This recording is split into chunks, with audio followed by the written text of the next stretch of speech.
the MP Sachs and others for conspiring to violate Canadians' free speech rights. So we'll discuss that, and we have some guests here that we'll talk about that with. But before we get to that, the Supreme Court has had a couple different decisions. The Supreme Court lifts orders blocking Trump from deporting Venezuelans under the Alien Enemies Act, which I believe the justice or the justice that was doing that, I forget his name, doesn't matter. Either way, we'll get to that. And also, John Roberts has lifted the midnight deadline for the U.S. to bring a man back that was wrongly deported. So we've got some breaking news on the court front, and RFK has decided that he's going to tell the CDC to stop recommending fluoride in drinking water. There's evidence that fluoride in drinking water has been actually decreasing IQs. So we'll discuss that. But before we do, go buy coffee. Go on over to castbrew.com and you can get Cast Brew coffee. I think there's the Ian's Graphene Dream is available. This is the big seller. Oh yeah, we got a bunch, 2,000. We got a bunch of them in stock. So get over there, get yourself some Ian's Graphene Dream. You can get some Appalachian Nights. That's another one of the biggest sellers we've got. This is one of the most popular blends we have. So head on over to Cast Brew Coffee and buy our coffee. It's delicious. And then head on over to boonieshq.com and you want to buy the 28th Amendment board. If you like chickens, this is the one for you. The 28th Amendment, chickens being necessary to the security of a free state, the right of the people to keep, bear, and breed chickens shall not be infringed. And that just speaks to the fact that we're free people and we can provide ourselves with food. And it's a play on the Second Amendment because as free people, we can actually provide for our own defense. Then head on over to timcast.com and join our Discord so you can call into the after show. You can talk to our guests. You can ask us questions. And make sure you join up at Rumble Premium, and that'll get you into the after show if you are not a member of the Timcast website. So to talk about this and so much more, we have two guests today. We have Chris Pavlovski. I'm sorry about that. And Ezra, how you doing from Rebel News? How are you doing today? Well, you know what? It's good to be here in the heart of freedom of speech America, First Amendment land. It's a big deal, isn't it? We were talking about that before the show. I wish we had that in Canada. I think it's probably, if it could change one thing about Canada, it would be our lack of freedom of speech. I bet the Brits would say the same thing. Yeah. In case you don't know, Chris is the CEO and majority owner of Rumble.com, correct? Is that the Rumble? Yeah, not majority. I guess I have voting control, but one of the largest shareholders of Rumble. Mm-hmm. We have a new shareholder in Rumble called Tether. Tether bought in earlier this year, and so yeah, they're also one of the largest shareholders at Rumble now as well. Awesome. Well, thank you guys for joining us today. Shane, how you doing? I'm good. It's good to be here. Shane Cashman, host of Inverted World Live. We go live on YouTube and Rumble every Sunday at 6 p.m. Last night, I had the great Chris Carr on.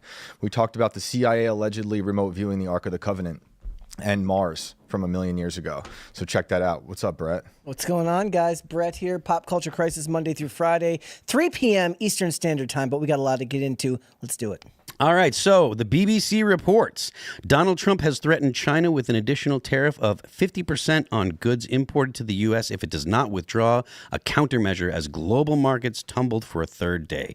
Speaking at the White House on Monday, U.S. President said that he was not considering a pause on new tariffs to allow for negotiations with other countries. We're not looking at that. We have many, many countries that are coming to negotiate deals with us, and they're going to be fair deals, he said. Trump reiterated his threat of 50% duties on Chinese goods if Beijing did not retract its counter-tariff plans by Tuesday. If imposed, U.S. companies bringing in certain goods from China could face a 104% tax. So, do you guys feel like there has been enough movement from the rest of the world to justify beginning to make deals? I've been hearing a lot of things on the news that it is time for Trump to call a win, say he's got a win, and start getting deals before the pain gets too much. What do you guys have sense on that?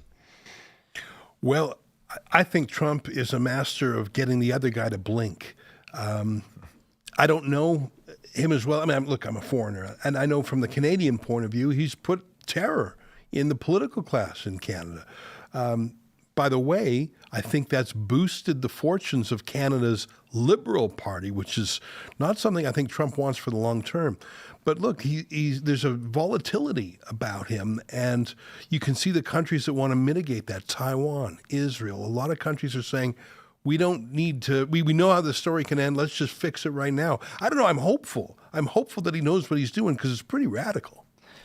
I take a pretty, a pretty strong opinion on the fact this is the only way to get everybody to the negotiating table. And he needed to do this in order to, make America a lot better than it was. You as a Canadian, and Ezra knows this firsthand, every industry in Canada is controlled by an oligopoly of a sort. You have the telcos, there's only a few of them. You have the banks, they'll make the argument, oh, the U.S. banks are there. You walk down the street, there is no retail U.S. banks. They're like Schedule 2 or Schedule B banks. They're not part of the retail, the big five that are out in Canada. But the Canadian banks, they're all over here. You see TD, you see BMO, you see Scotia, you see RBC.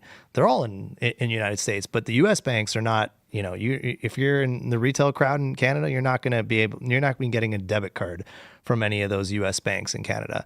And then you have the dairy industry, Saputo's all over the United States. They're nowhere. You don't see any U.S. milk companies or cheese companies coming to Canada. I think Canadians don't see that. They don't understand that.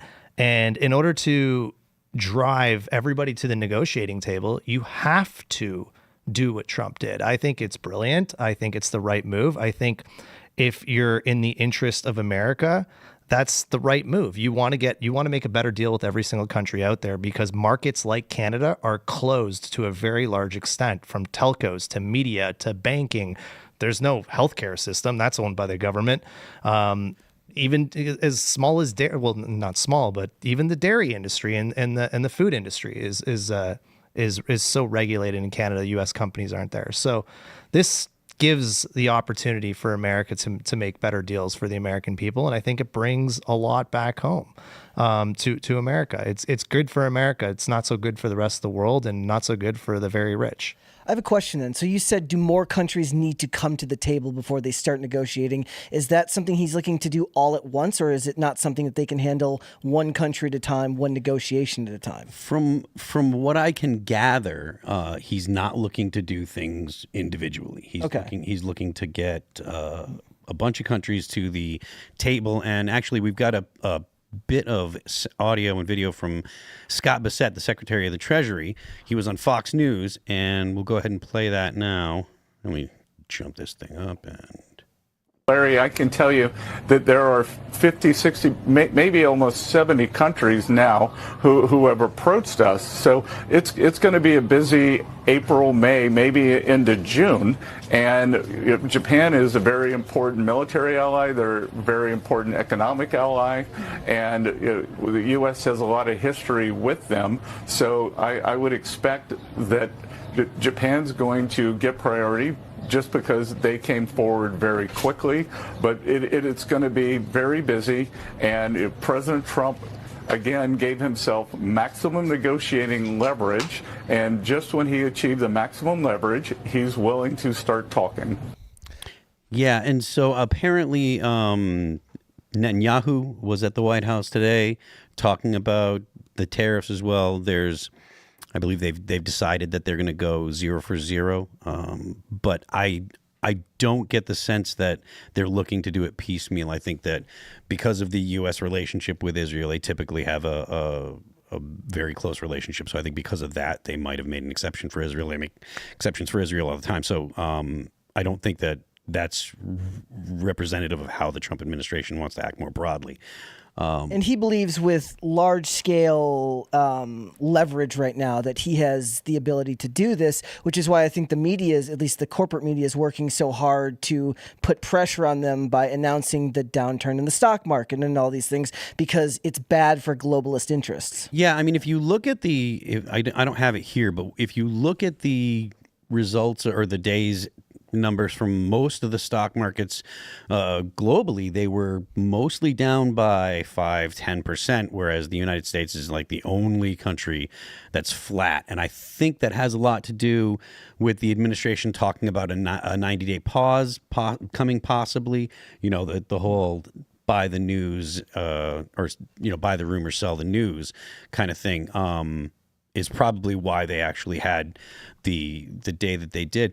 But I don't get a sense that they're looking to do piecemeal. So, I mean, if they do have this many countries that are looking to have a conversation about it and actually ready to come to the table, do you guys think that this is that again now is that the time if they've got 70 countries is a lot of It's like a third of the world. yeah I think that's what Percent wants. He talks about having 3 categories of countries, right? In like the green bucket, the yellow bucket, and the red bucket. And the green bucket are the countries that will be favorable to.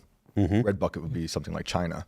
So it seems like they're going towards that route to do one giant sweep, but it's going to be more pain, I think, till we get there. Yeah. Do you think do you guys feel like that's going to be something that's going to happen quickly, or do you think that Trump has the wherewithal, or do you think that the Congress will act?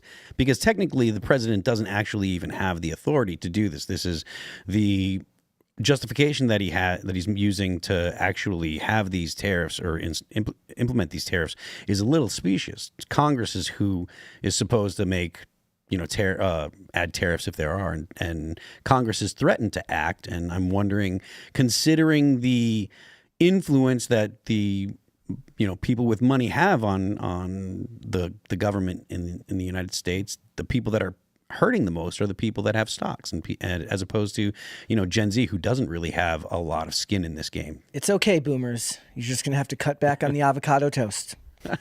I feel like that's millennials more than anything. But Sorry, you're gonna have to pull yourself up by the bootstraps. there you go. There you go.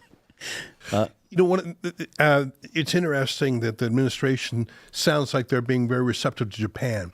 There's probably some non-economic reasons for that too. I mean, Japan is probably the biggest bulwark, along with India, to China. And I think one of the things Trump is trying to do is reorganize the world to make peace with Russia and then contain China. And obviously, Japan's going to be a key to that.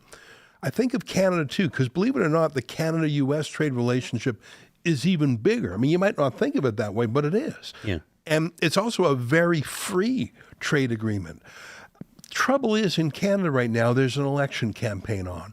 And so you're not having sober-minded negotiations on the other side. In fact, it's turning into a bit of a contest of which Canadian politician can be, I hate to say it, the most anti-American. And there's a deep strain of anti-Americanism in the Liberal Party to begin with. And this goes back to Pierre Trudeau, who was pretty anti-American. You remember he was hanging out with Fidel Castro and going to the Soviet Union, going to communist China. So I'm worried that right now you've got this new prime minister in Canada. His name is Mark Carney. I call him like Trudeau 2.0, but he's smarter and harder working than Trudeau. And he's practically declaring war on America. It's shocking. I don't think it actually speaks for Canadians, and I don't want Americans to take Mark Carney too literally. I hope this passes, but there's an ugly battle going on right now. Isn't Carney like a career banker too? Like that's his past? Absolutely. In fact, he left Canada about a decade ago to go and be the governor of the Bank of England. Right. And he's got 3 passports. He hasn't been back in Canada in a decade, and he's sort of come back, and he became prime minister without an election. Right. I remember seeing a Daily Show interview with him, and he billed himself as the outsider. I looked up and like, this guy's a banker. His money, his signature is literally on the money. Right. It's not much of an outsider. One of the things I find most interesting about Canada's response to everything to do with Trump is like it's instilled this weirdly nationalistic sense in like their celebrities and their politicians, which I didn't notice before. But Canada as a whole has always done a good job of looking out for Canada itself. Like if you look at the Canadian entertainment industry, they have quotas on how much music has to be played on a Canadian radio station that's by a Canadian artist. Same thing with their television. I honestly believe that Trump would love that, and he would actually love to do that in America because he has that same faith, that same love for America that they seem to want to instill in Canadians. So it seems almost hypocritical when they boast themselves as being hyper-nationalistic now in response to Trump, when I think that their general idea is something Trump would actually support just for Americans and not for Canadians. Well, Chris talked a bit about some of the trade barriers. I mean, you can't get a mortgage in an American bank.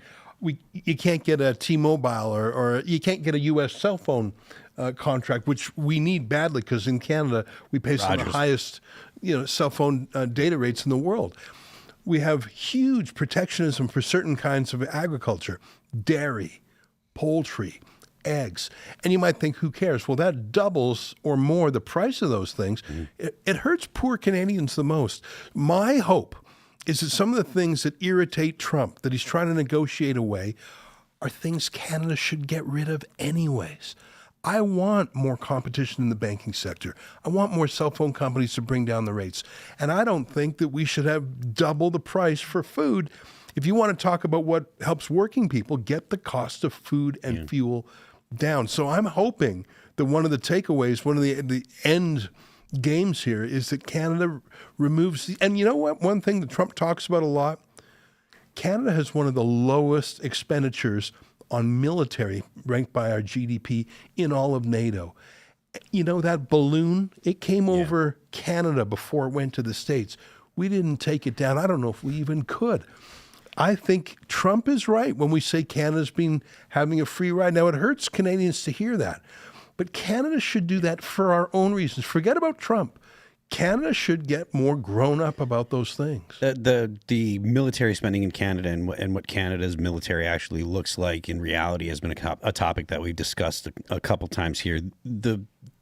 The fact of the matter is, and this is probably something that that Canadians don't really want to hear, but Canada relies heavily on the United States military, and it doesn't really have to do anything other than say, well, we don't have to worry about it because the U.S. is going to do it anyways. Like, the United States doesn't spend the amount of money that we spend on our military in order to protect Canada. We do it because of the global implications, because we're the global hegemon. And Canada just says, well, we're right next to the U.S., so we're safe, and reasonably that's a reasonable opinion. And it is something that if Canada is going to move away from the United States, which there's, we can actually bring this up right now.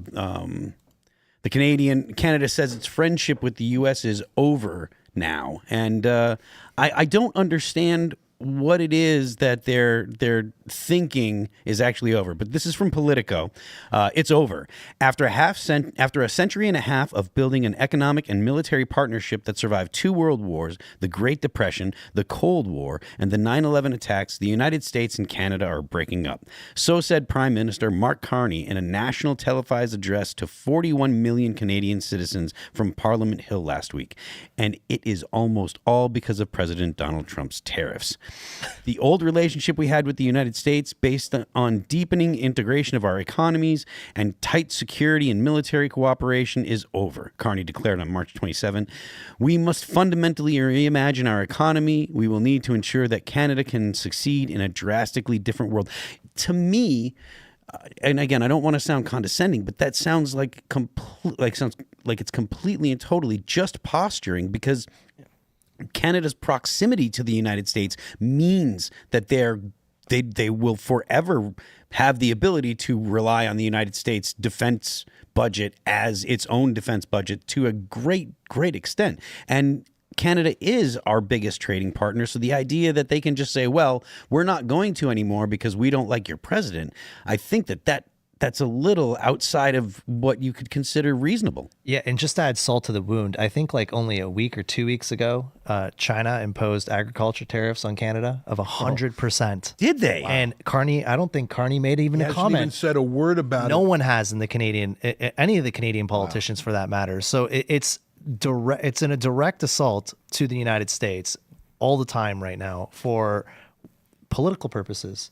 There's no benefit to talking about it for them. 100% tariffs. Think about that. There is no. Well, to me, it makes my hair like stand. It really genuinely upsets me. And what he's talking about here is America over, however, 2 world wars, 9/11, all of these things. The moment they start looking out for their own economic interests, we now have to cut bait and run away. What bugs me about this story is the headline, Canada says. Canada didn't say that. A prime minister who's been PM for, 2 weeks?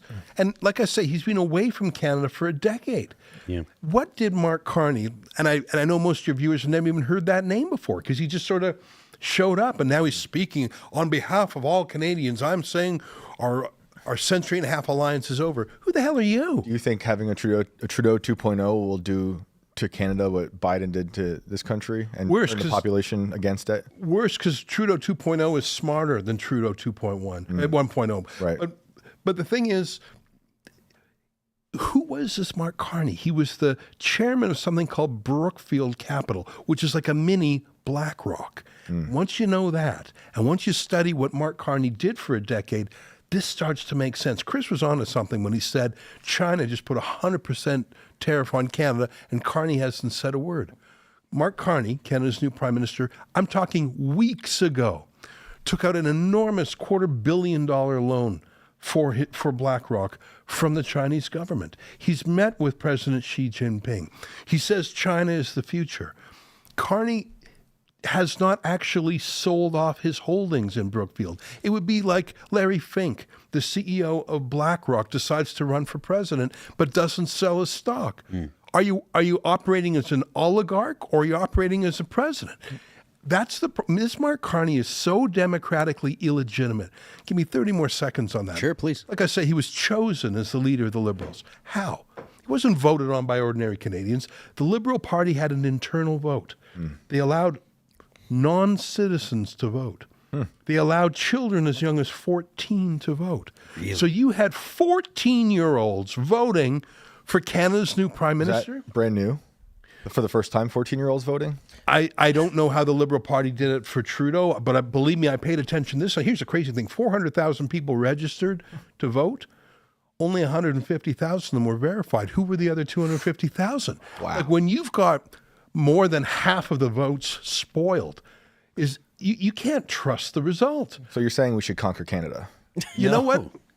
There's one more thing that I have a beef with in this political story. The tariffs. It's not the tariffs that have made Canadians mad, in my view. It's the indecent proposal. When Trump says, hey, come join us. That's like saying to a married woman, ditch your man and come with us. It sort of wounds the pride. It's an emotional hurt. And I think what Trump meant is sort of a jab at Trudeau when he first said it. I think too many Canadians are taking that literally, and they feel, like their pride is wounded. How dare you say I should break up with my man and join America? So I think that's actually has fueled a lot of the if you look at Carney's support, it's baby boomers who are insulted by that indecent proposal. Is the opposition to Carney, like the opposition party, calling out that tariffs from China? Like, is that in the news at all from at least one side? Yeah. That's crazy. You're probably right. Like there's a large portion of the population that doesn't understand that Trump's rhetoric works a specific way. Whether he's looking to distract from one story and push something to somebody else, he knows how to get a rise out of people. And a lot of the population, especially the boomers, don't understand that type of political tactic because they've been led into this false belief that you're supposed to be all polite in politics, despite the fact that that's really a misnomer and hasn't been true for a very, very long time. So in a lot of ways, Trump's diplomacy can sometimes have a hiccup when it comes to the way he speaks, because it may work politically if he's trying to, push forth the big ask and something like that. And he's got economic leverage. But as far as like public support and getting people on your side, that can be a barrier. It's just that most people that support him, they don't care anymore. They're past caring about whether your feelings are hurt by someone's rhetoric. It's a bunch of people. Like, well, if you're my age and you're like, I was never going to own stock, I was never going to own a home, I do not care anymore. The wailings of boomers don't matter to me. I want somebody to fix this, or at least try something outside of the uniparty proper to do something about it. The boomers are offended by the rhetoric. Newer generations don't care as much. In Canada, I think there's a lot of that. Yeah.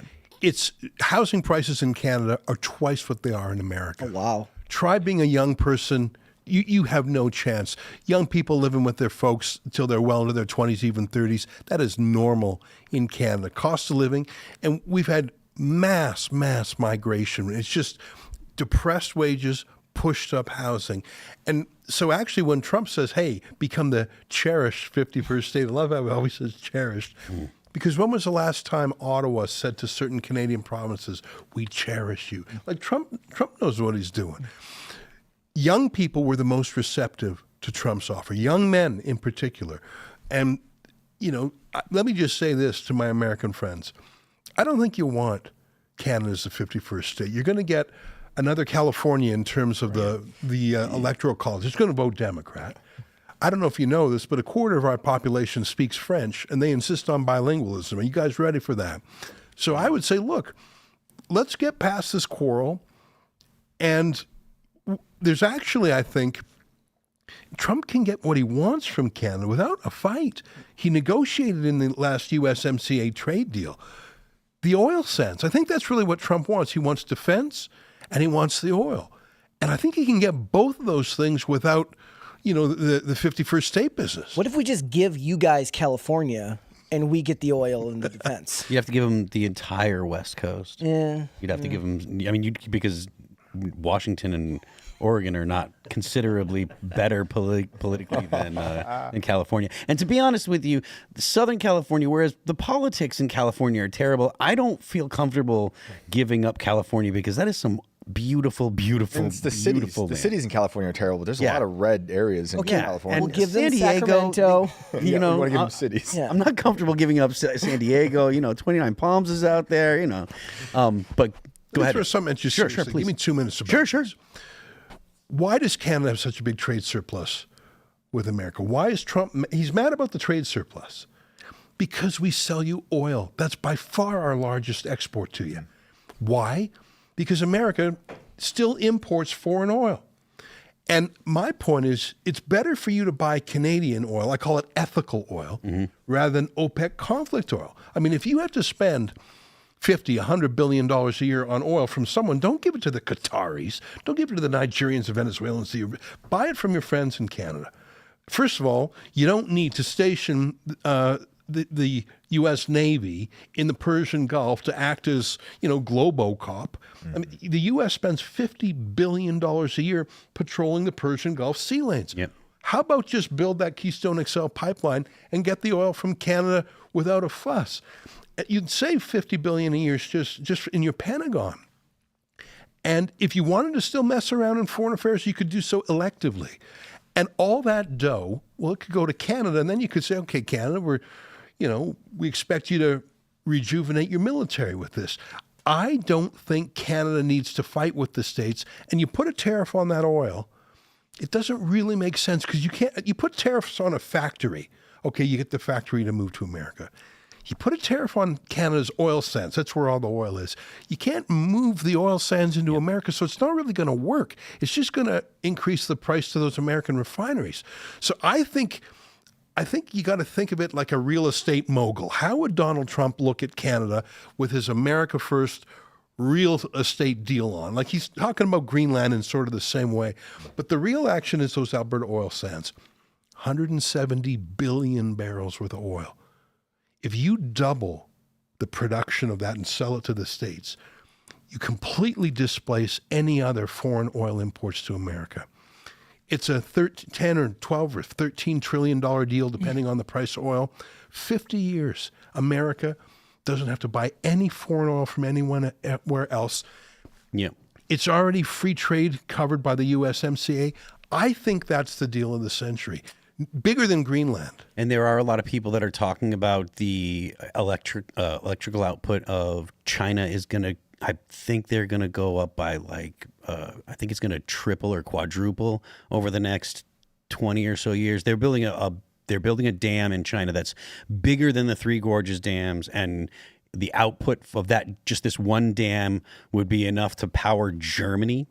And in the future, in the next 20, 30 years, with AI being possibly the leader of global tech and stuff, that is extremely energy intensive. And in the United States, it's impossible to get any kind of significant generating station built.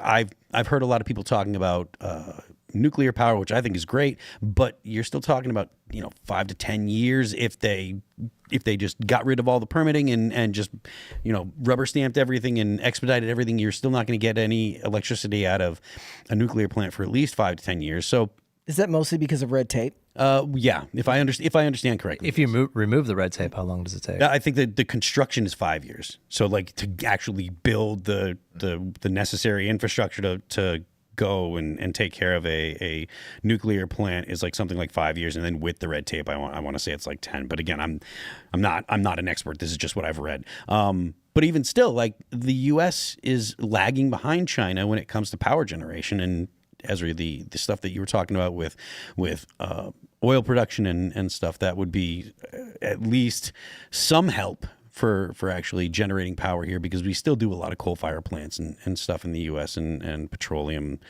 products are what a lot of our infrastructure runs on. I mean, not most, but a lot of houses use just diesel fuel for heat, home heating oil. They call it home heating oil, but it's just diesel fuel with a dye in it. So, yeah, but anyways, we're going to go ahead and jump to this story. Rumble and Rebel News sue MP Sachs and others for conspiring to violate free speech rights. This is from Rumble. Toronto, April 7th, 2025, Globe Newswire. Rumble Canada, the high-growth video platform and cloud service provider, has joined Rebel News Network and its founder, Ezra Levant, in suing the Government of Canada, member of Canadian Parliament Yara Sachs, and other officials for conspiring to deprive them of their constitutional right to free expression. The lawsuit, filed today in the Ontario Superior Court of Justice, alleges that the defendants unsuccessfully tried to block 2 lawful and peaceful public gatherings celebrating free speech in the Toronto area last year simply because they disagreed with the political points of view of the organizers and participants. The suit alleges that the officials tried to thwart the event, which included Donald J. Trump Jr. as a featured speaker, by imposing unreasonably high charges for security measures that were not needed and designed only to prevent the events from taking place. The plaintiffs are seeking reimbursement in the amount of $37,177.80 for the excessive security costs, $250,000 in punitive damages, and legal expenses, and have requested a trial in Toronto. So, Chris, tell me more. Yeah, so we hosted an event with Ezra and Rebel News Live back in, was it the summer of last year? Yeah, and it was a great event, packed event, sold out event. We had Viva Frey come out. We had Glenn Greenwald come out. We had Donald Trump Jr. come out, Kimberly Guilfoyle. We had a great lineup.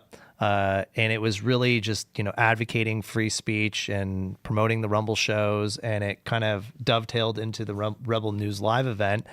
And, we ran into some obstacles prior to the event. And, from my point of view, it was very odd and something didn't make sense. And it wasn't until like post-event that Ezra was able to unravel quite a bit. And since he was, behind a lot of the freedom of information requests and what he found, I'll let him take it from here and kind of explain what we found. Sure, thanks. Every year we do this fan gathering of our most enthusiastic viewers, and there's never a problem, of course. This year we held it at a venue that was on a former Canadian military base. About 30 years ago, it was an Army base or Air Force base. Now it's sports venues, event venues. I didn't think about that, but that's important. Hold that thought for a second. Sure. So we go ahead and we do a deal with the event venue, and we add in, as we often do, a little free speech clause in the agreement saying you can't cancel us just because some people don't like us, because sometimes Antifa tries to shut us down. So we signed this great contract. We're all excited. Sold out. Wow, Don Jr.'s coming up to Canada. But then the operator of the venue says, guys, I'm being told that you need an extra $40,000 in security. What? There's no need for that. That's insane. We already have security. Let's just add that we already spent a ton on security, just like for our own purposes. Yeah. Like we We hired police. We did everything that was required to do. I mean, some VIPs like Don Jr., but I mean, it was a very secure thing. And $40,000, like there's no way the conference would have been able to support that. And the venue operator, he said it's the landlord, the underlying landlord, because it used to be a military base, it's still owned by the Government of Canada. So the government agency that owned like the substratum heard about this event. And it was only later when we did freedom of information requests of this government landlord that we found hundreds and hundreds of pages of emails. How do we stop this? These are undesirables. We've got to find something in the lease. We checked the lease. It's clean. We can't get them that way. We'll try this. Okay, we'll say that there's protesters coming. And then we did They put that stuff in emails? They put it If all you in writing. scroll down a Sure. little bit, Yep. it'll actually have some quotes of the. If it happens on or near our property, we might attract an undesirable crowd, wrote one official in an email to colleagues. I am wondering if you think there is any language within the lease agreement that would permit us to stop this event from happening, wrote another. Based on my review, I don't think there is, but I would appreciate your opinion. It's remarkable that they would put that in electronic communications at all, considering that you have something like a FOIA request in Canada. Yeah, I was surprised you even had Yeah, a I was FOIA thinking the request. same Honestly, thing. that kind of shocked me. Legitimately. Yeah. I don't think, like, this is the government agency that manages real estate for the government. I don't think they get a lot of freedom of information requests. Did you get pushback on the FOIAs? No, at well, all? actually, they blacked out most of them. So what we see here is the stuff they're least ashamed of. Oh, I my. see the other And the stuff. thing is, in the lawsuit, they will not be able to black out anything other than legally privileged material. So if this is the tip of the iceberg, and then they kept saying to us, oh no, there's going to be this massive police threat. We have freedom of information from the cops who, as late as the day before, said we haven't heard anything, not even chatter. All the Antifa types in the city were at the University of Toronto Hamas encampment. They weren't going to schlep up to this military base. So the whole thing was made up. It was designed to get us to cancel the event. And I got to say, it would have worked because Rebel News doesn't have an extra 40 grand kicking around for BS security. But Rumble stepped up and said, this event's got to happen. In the name of free speech, we can't be hounded out of Canada. And so Rumble stepped up, and I was honestly of two minds. On the one hand, I was thrilled the event went forward. It was a great event. But on the other hand, to pay a ransom was against my fiber. But we found out what went on through these FOIA requests, and now we've named 5 different bureaucrats, plus the local member of parliament. That would be like a local congressman saying, tear up that contract. It's none of your damn business. Was it finding out that where it was located that made you look into it and want FOIA requests, knowing that it was government property? Well, I never even thought of that. Like, who thinks about who owns the substratum when you're doing an event? I never even thought of it. Right. It's called the Canada Lands Company. I mean, I barely knew what they were. Interesting. But when they started making threats, our venue operator was scared. They were bullying him. Wow. He's a normie. He's a normal guy. He's not used to this. When we had him sign this non-deplatforming agreement, I don't think he really knew what it would be like. And when the government of Canada says, you cancel that, and you're a normal guy, you get scared. And only because of Rumble were we able to go through with it. And the very last day of our event, the local member of parliament does this rant on Twitter about how we're racist and we're not allowed in the district. Who the hell are you, lady? So we'll have a chance to find out her answer to that question. Who the hell are you? Because we named her in the lawsuit. I feel great about this.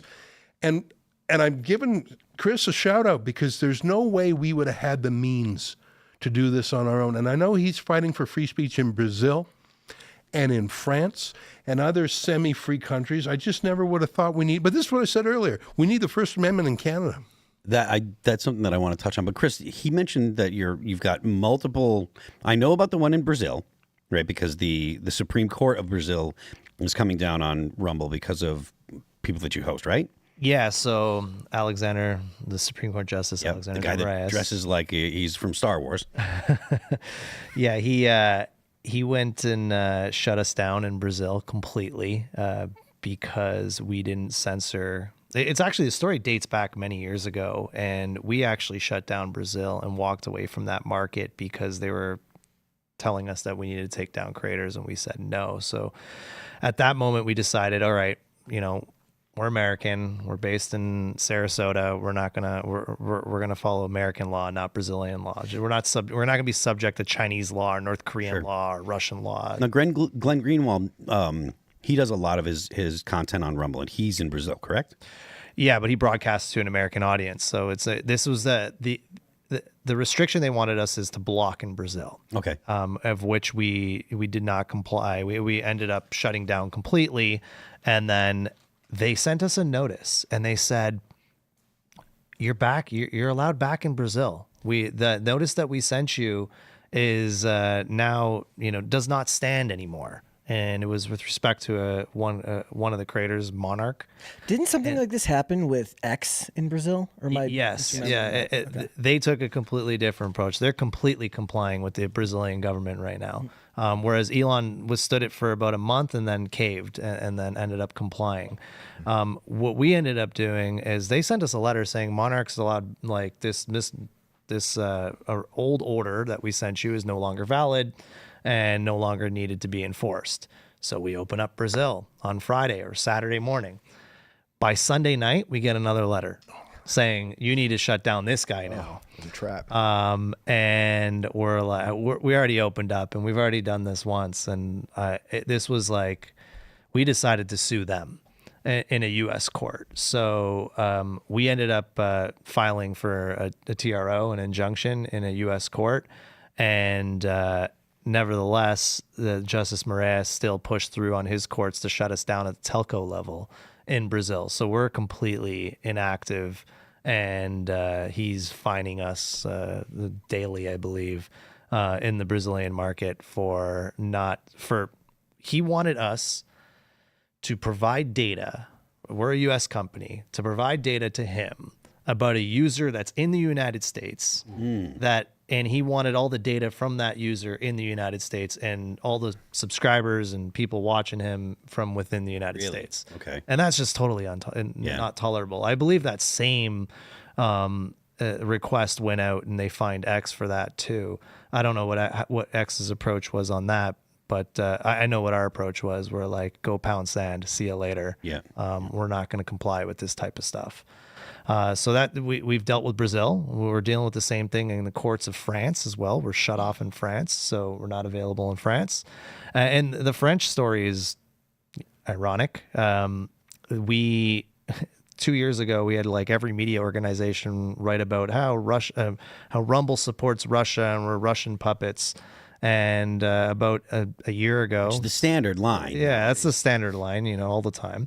And it was because we wouldn't shut down, political channels that were supportive of Russia because it didn't violate any of our policies. And we told France no. So we shut down France. And, a year later, the Russians come to us to shut down channels. And they end up shutting down Rumble entirely because we don't comply with the Russian requests. So that narrative of us being Russian puppets went right to the garbage pretty quickly. Meanwhile, YouTube was still functioning at the time in Russia. So obviously they were complying and Rumble was not complying with the Kremlin. So I find that ironic.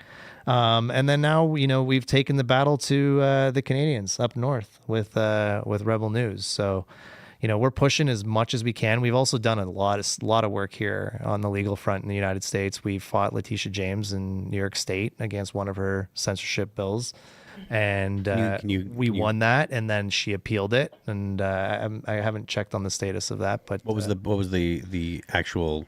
It was something on the lines of it was something on the lines of moderation and forcing us to take requests. I don't know the exact details, but it was like it was something that definitely violated the First Amendment. Sure. It was Rumble and the Fire organization that fought back against the New York State, and we won that, which was awesome. And then she appealed, obviously, Of course. we're and then we did another one. There's so many of them that we've been fighting, but it's a battle, and now the battle's in Canada. I think we're at a real interesting juncture in worldwide politics now that Trump has won the election. He's kind of resetting the game, and a lot of these, I don't know what to call it, but like this globalist agenda that is around the world, from Canada to Brazil to France to Europe, they all kind of have one set way of doing things that is very pro-censorship, very anti-free speech. It's about grabbing as much control as possible. Now there's a real fight against that with the United States. The United States is there's nothing more important than that Constitution. After seeing the whole world and having you might have a good constitution in another country, but you might not have a justice system that's defending it properly. You actually have a justice system that is defending the Constitution. The Supreme Court is making the right rulings around the First Amendment for the most part. So that's really important. But after seeing that in America and seeing how it is in the rest of the world, we don't realize how great it is here. It is a fantastic thing, and we need to push that. And I do believe it's in the Canadian Bill of Rights. It's one of the things but it's been trampled on, and it's not being upheld. So what is the actual, the freedom of speech protection in Canada? How's it worded, and what's the backstory on it? Section 2 of our Charter of Rights looks great. Talks about freedom of thought, belief, faith, expression, media, freedom of association, freedom of assembly. That all sounds great. But Section 1 says subject to such limitations as may be demonstrably justifiable. So in Section 1 of your Constitution or your Bill of Rights, it says anything that follows this is all dependent on the state. Section 1 says we reserve wiggle room, but other than the wiggle room, we really like these freedoms of speech. So so if the government can demonstrably justify their infringement, they can do it. So we have a lovely freedom of the press until the government says, well, something's more important. And we saw that during the pandemic. We saw so many atrocious violations of civil liberties. And the truckers, who were peaceful, by the way, they just honked their horns. There were some parking violations, I grant you that. And they honked their horns. The Canadian government brought in martial law, the Emergencies Act, which had not even been used during 9/11. And they deployed riot horses. They seized bank accounts without legal process. I believe that if we had a First Amendment, that wouldn't happen. Now, by the way, later on, about a year later, our federal court said, okay, that was unconstitutional, even under the Wiggle Room Charter. But Canada does not have the culture of freedom that Chris was talking about. You've got to have that in your law schools, your law professors, your judges, your lawyers.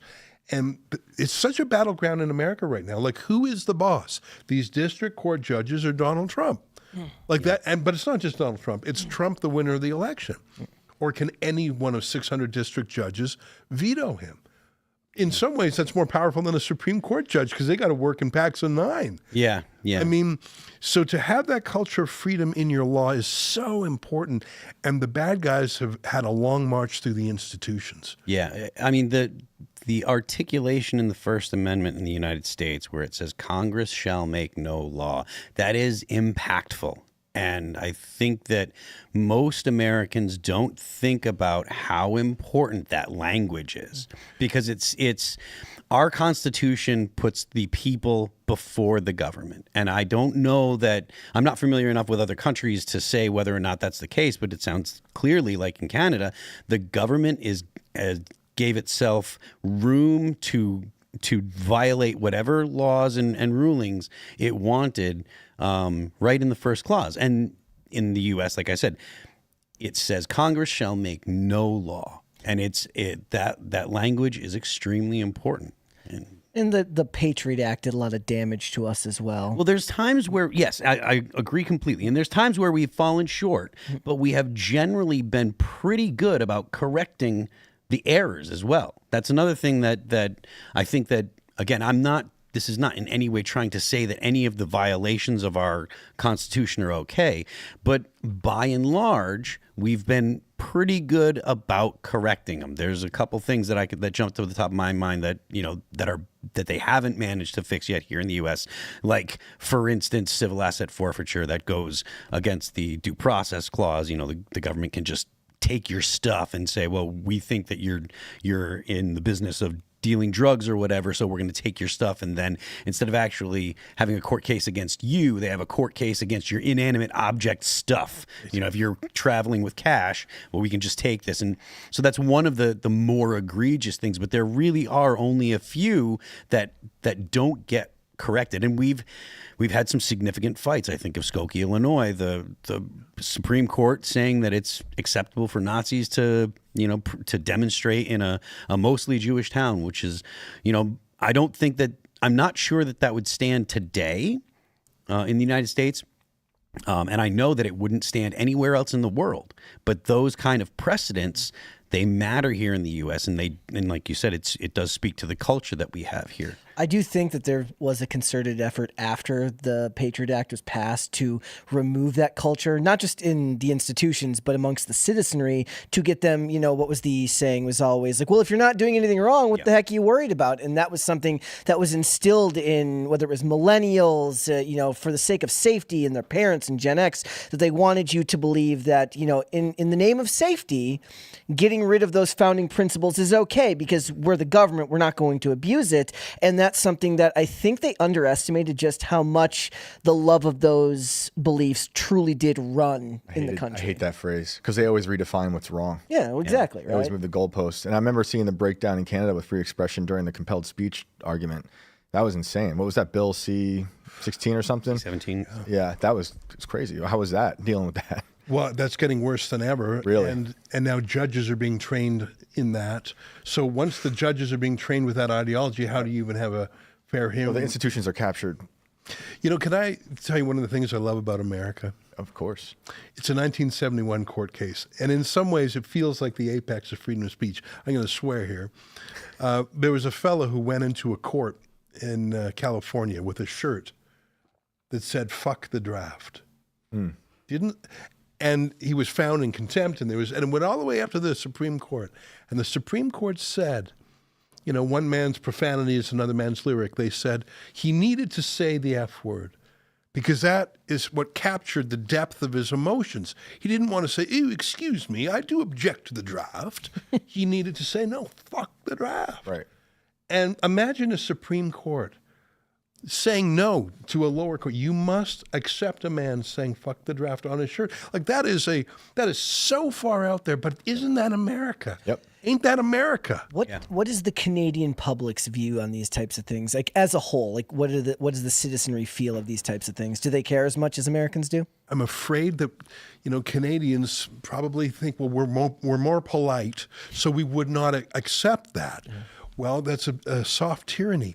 I go to the UK from time to time. I follow the case of a journalist and activist named Tommy Robinson, who is in solitary confinement right now because a judge ordered him not to post a video to Twitter, and he did anyways.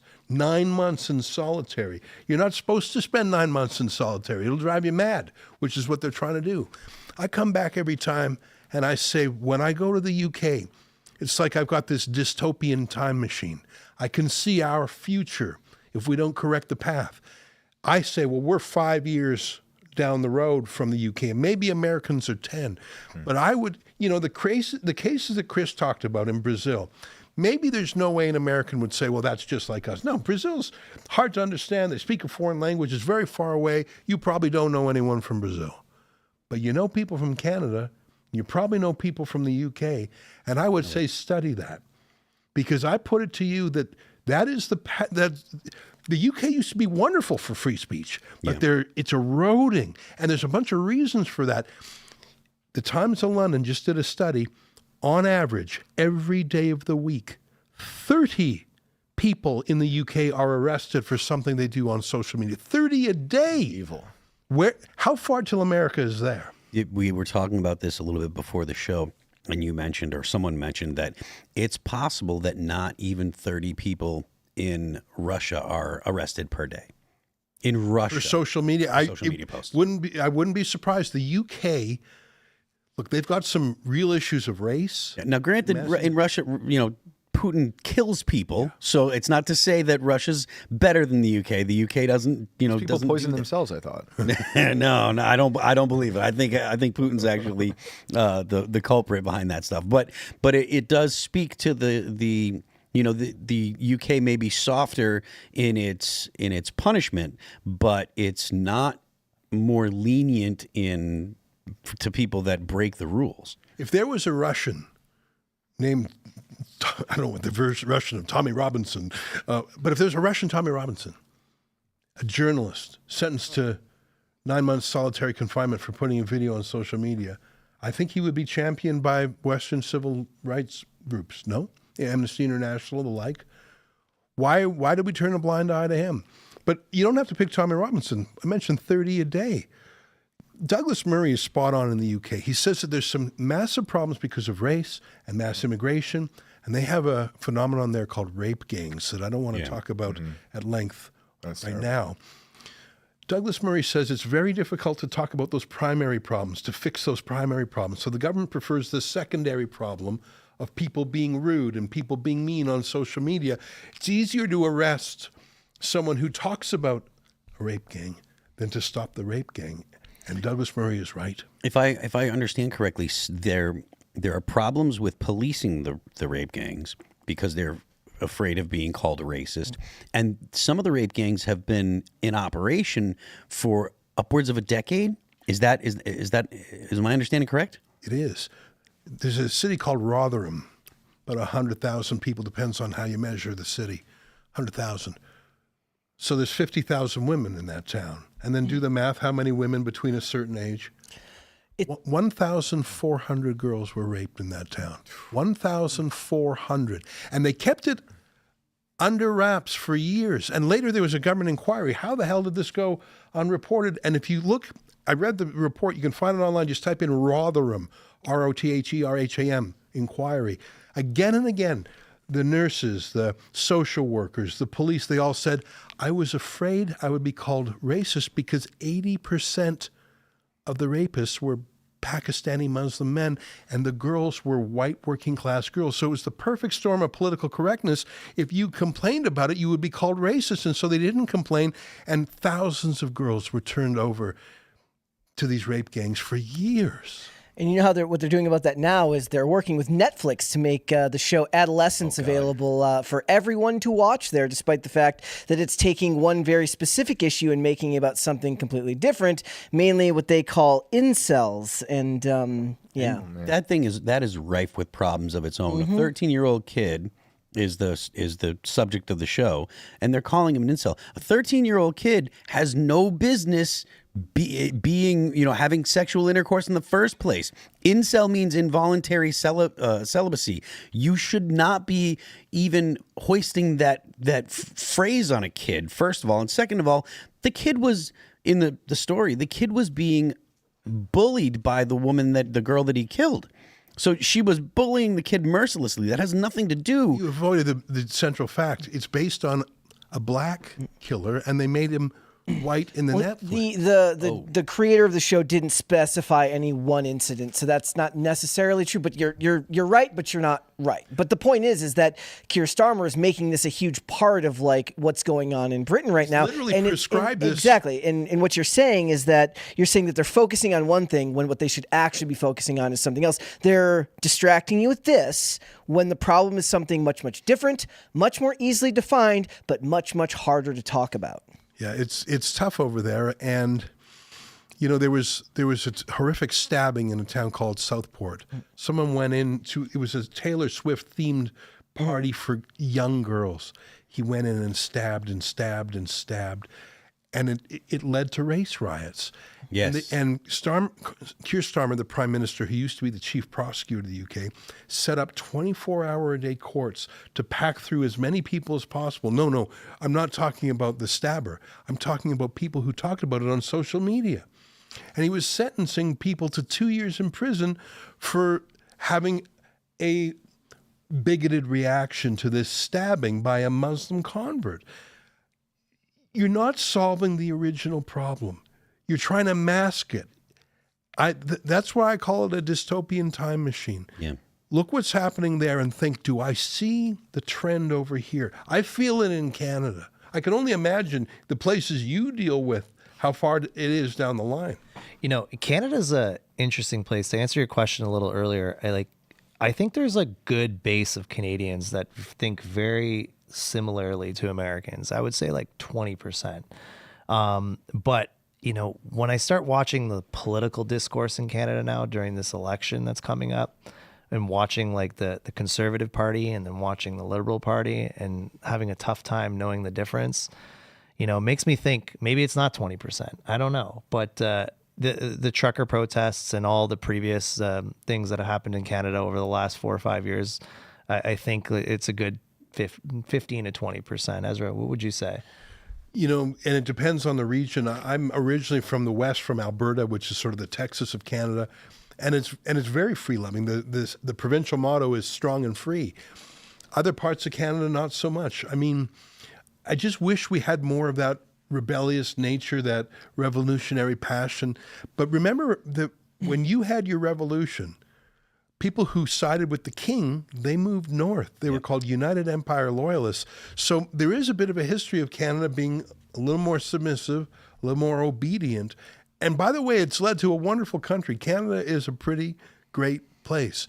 But over the last 10 years especially, oh my God, have we made some wrong turns. Yeah. And I'm really worried about things. I mean, I've spent a lot of time in Canada. I've been all over Canada, from Vancouver up to Nova Scotia, and probably been there 20 different times in my life. I mean, I've toured and played in from Thunder Bay to small little towns to out in Saskatoon and Calgary and stuff, and it really is very, very similar to the U.S. There was a time where I would say that Canada was like I guess like the U.S., like it's very much like the Midwest. If you're in Fargo, or you're in somewhere in Michigan or up in Minnesota or something, it's very, very similar. You could be in Calgary and mistake yourself for being in the United States very, very easily if you weren't looking at the actual dollar bills. Wait, I'm from Minnesota. Does that mean I was basically living in Canada the whole time and I didn't know about it? It's similar, man. It is similar.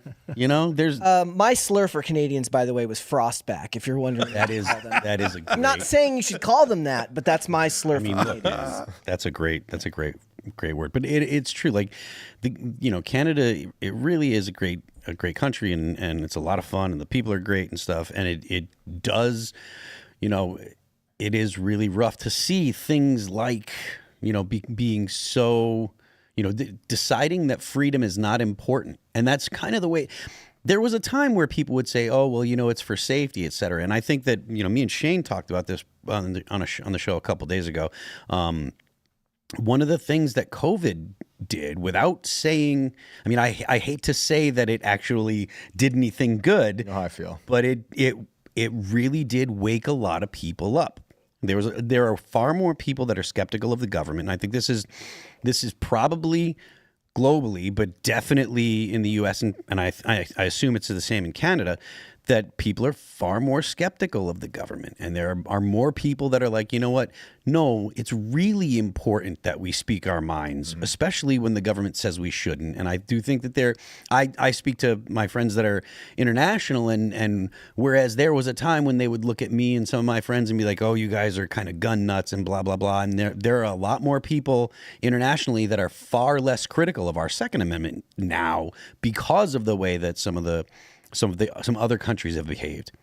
If I go back to the very first thing we talked about, tariffs, I don't know if you saw this, but Trump said to the UK, if you want a trade deal, free speech has to be part of it.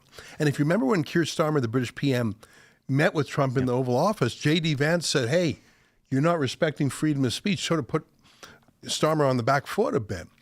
My hope is that Trump's trade wars aren't just about trade. They're about checking the totalitarian instincts of other countries. Yeah.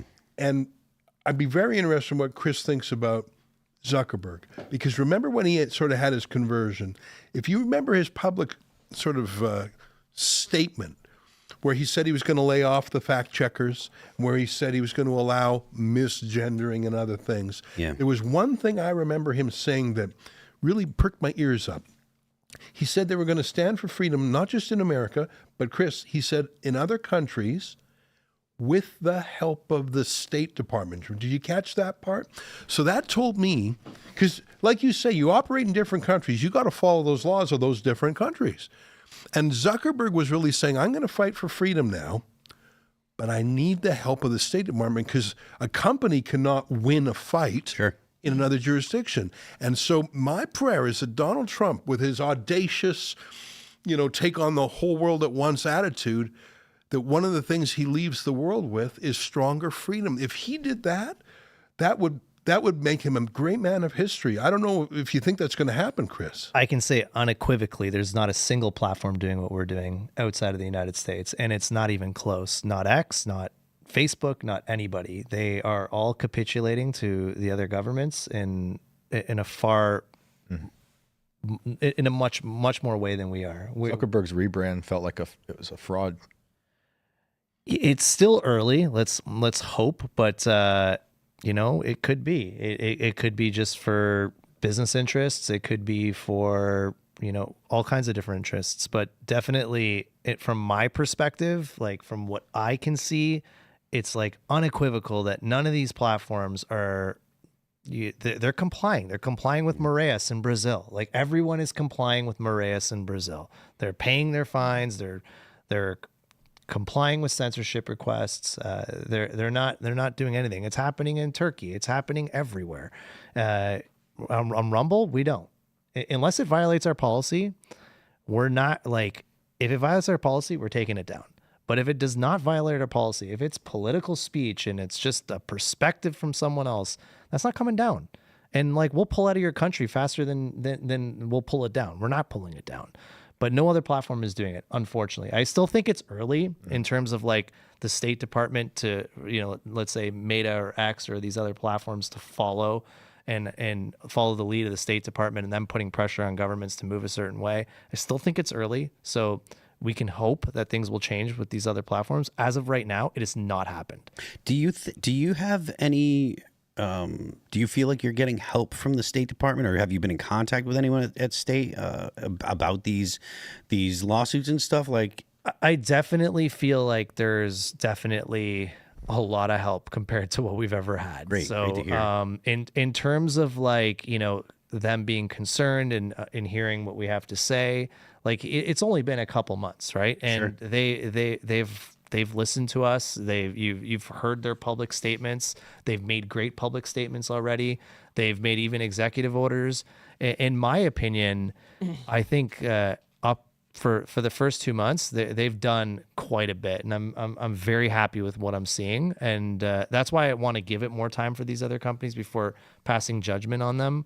I can say that they haven't done anything yet, but he just looks inauthentic to me. When I hear him talk, I don't believe anything he says. And I'm willing to give him grace. You just don't like him because you think he's a robot. I don't trust cyborgs. You don't? I knew you were going to say that. I like that he says these things, but there's a lot of people who have been locked out of their accounts that still haven't been opened up. Yeah, no, there's definitely like the platforms haven't moved much at all, if any, from my opinion. But they also, I don't feel like the rest of the world is in the position to accept free speech in any more of a way than they were 6 months ago.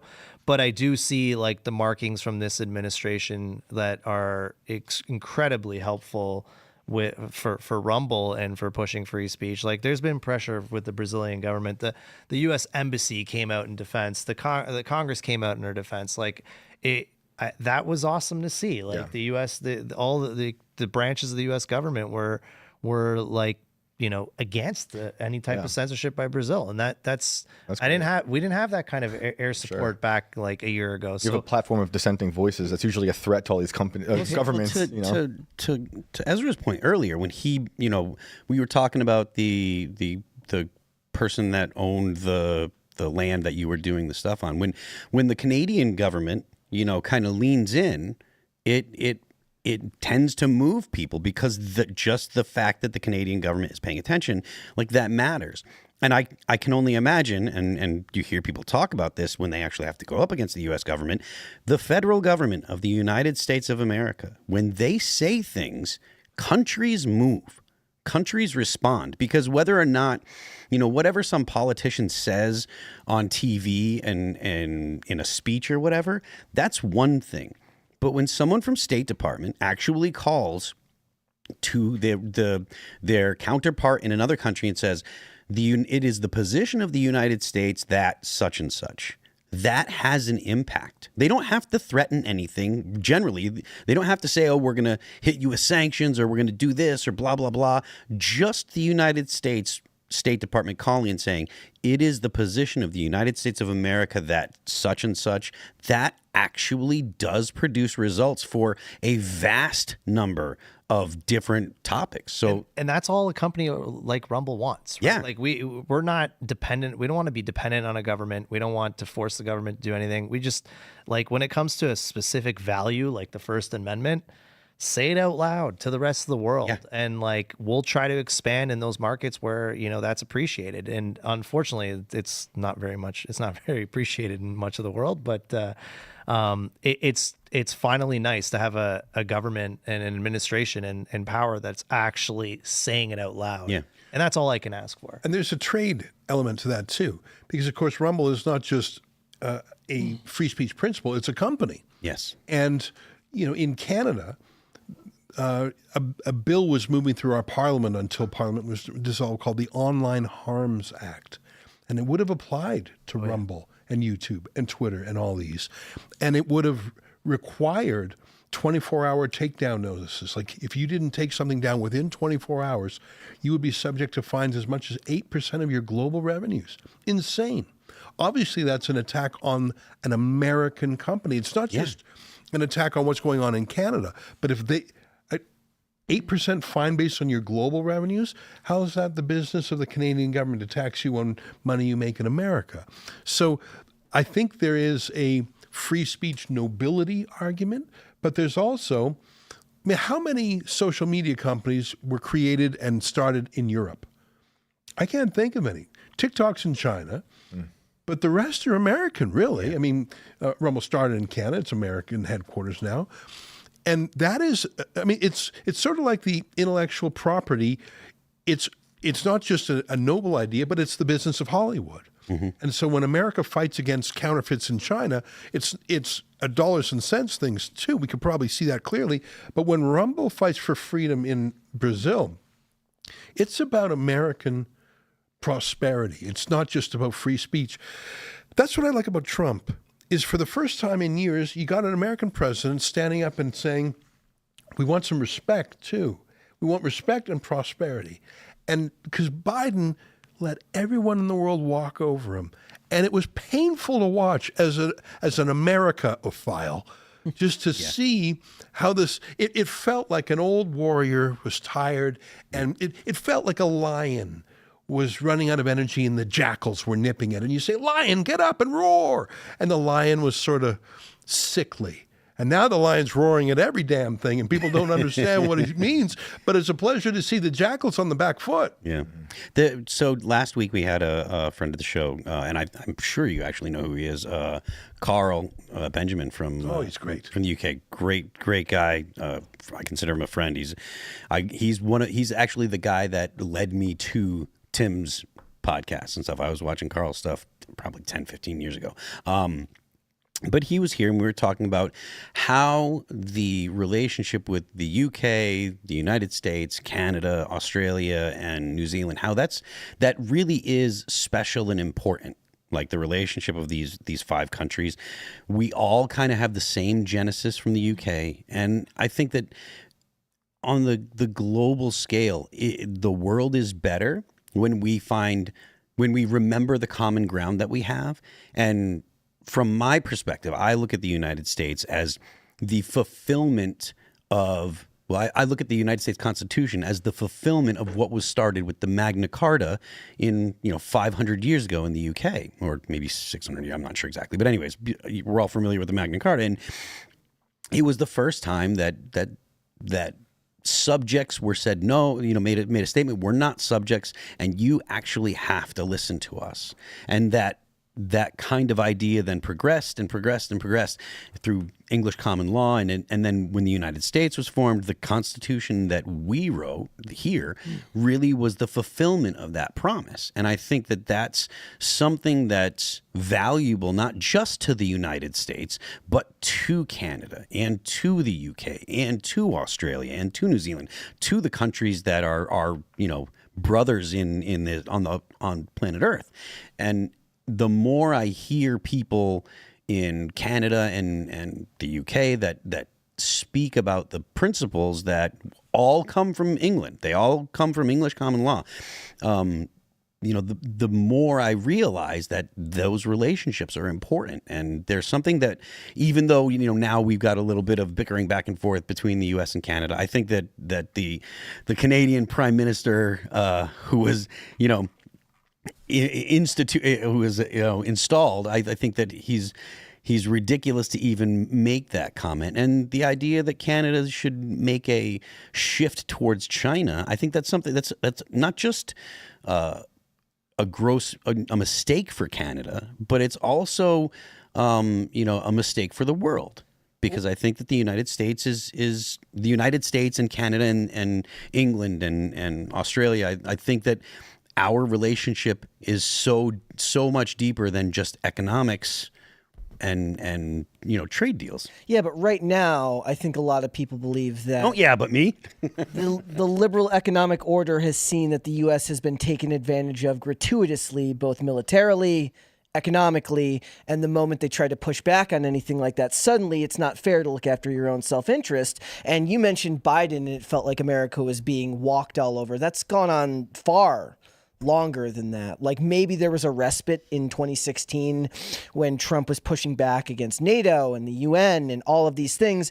And my generation hadn't heard anything like that. It's not like that was ever a focus of discussion during the Obama years, or even really the Clinton years. In a lot of ways, America has been used by the rest of the world, and people aren't really aware of just how much bargaining power an economy the size of America has, a military the size of America has. And when they start to push back, they start calling it bullying. That's why so much of the media frames what America's doing right now as bullying. No, self-interest isn't bullying. And right now, everybody's trying to figure out where everything stands with a country that's no longer allowing itself to be walked all over. My bigger concern is that, depending on how Americans take this, and certainly the media is doing its best to frame what's going on right now negatively to try and shift public perspective. I mean, we were talking recently, I saw something earlier, like there's a sign out front of like one of the buildings around here where it's like a stop sign that says "Stop Musk" on it. I saw somebody put it in Slack, but that's been there for over a month now. So they're trying to shift public perspective to try and get somebody else in office that offers, they want a Democrat in office in the next election cycle, and then everything starts over again, and we're right back where we started. And I don't know if there's a way to fix that so simply. And I think the bigger problem here is that what we're seeing is a pushback from globalist interests on an America that's just trying to actually take care of itself and fix the problems that have been festering for decades and decades and decades. You know what? American foreign aid, one of my favorite things about Doge is seeing the crazy expenditures. But a lot of that is on the foreign aid side, the National Endowment for Peace or whatever. I can't even remember all the names of these different groups. Well, that money is spent around the world. It's spent in my country too. So the insanity that's based in America, its tentacles around the world.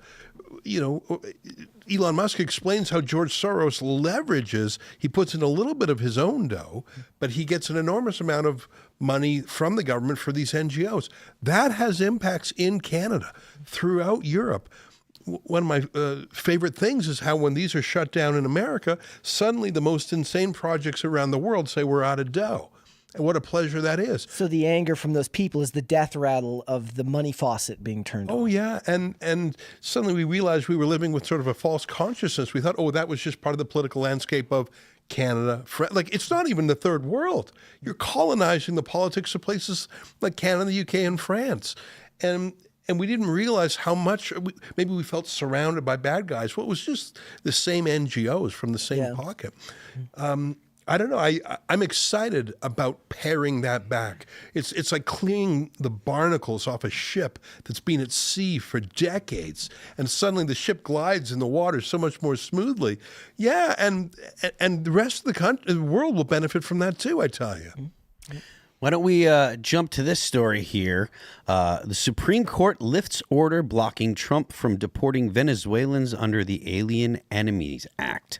From the Hill, the Supreme Court vacated a judge's order temporarily blocking the Trump administration from using the Alien Enemies Act to deport Venezuelans, enabling the administration to resume removals under the wartime powers. The matter before the Supreme Court was not whether the Trump administration properly used its wartime power to expel those it has accused of being gang members, but from where those challenging their removal must launch their suits. While the order requires those challenging Trump to use the Alien Enemies Act to do so in Texas, where they are being detained, the court dealt a blow to the Trump administration's swift removal of migrants without hearings. The court said they seek to deport must have adequate notice in order to be able to challenge their removal, confronting the administration's removal of men without giving them the ability to contest their alleged gang ties. So the long and short of it is there had been an injunction, and the Supreme Court has, I mean, there's multiple cases that are actually need the Supreme Court to make a ruling on, but this one in particular, the Trump administration has been using the Alien and Enemies Act, which I believe is from, what was it? There was another one that I saw from 1798.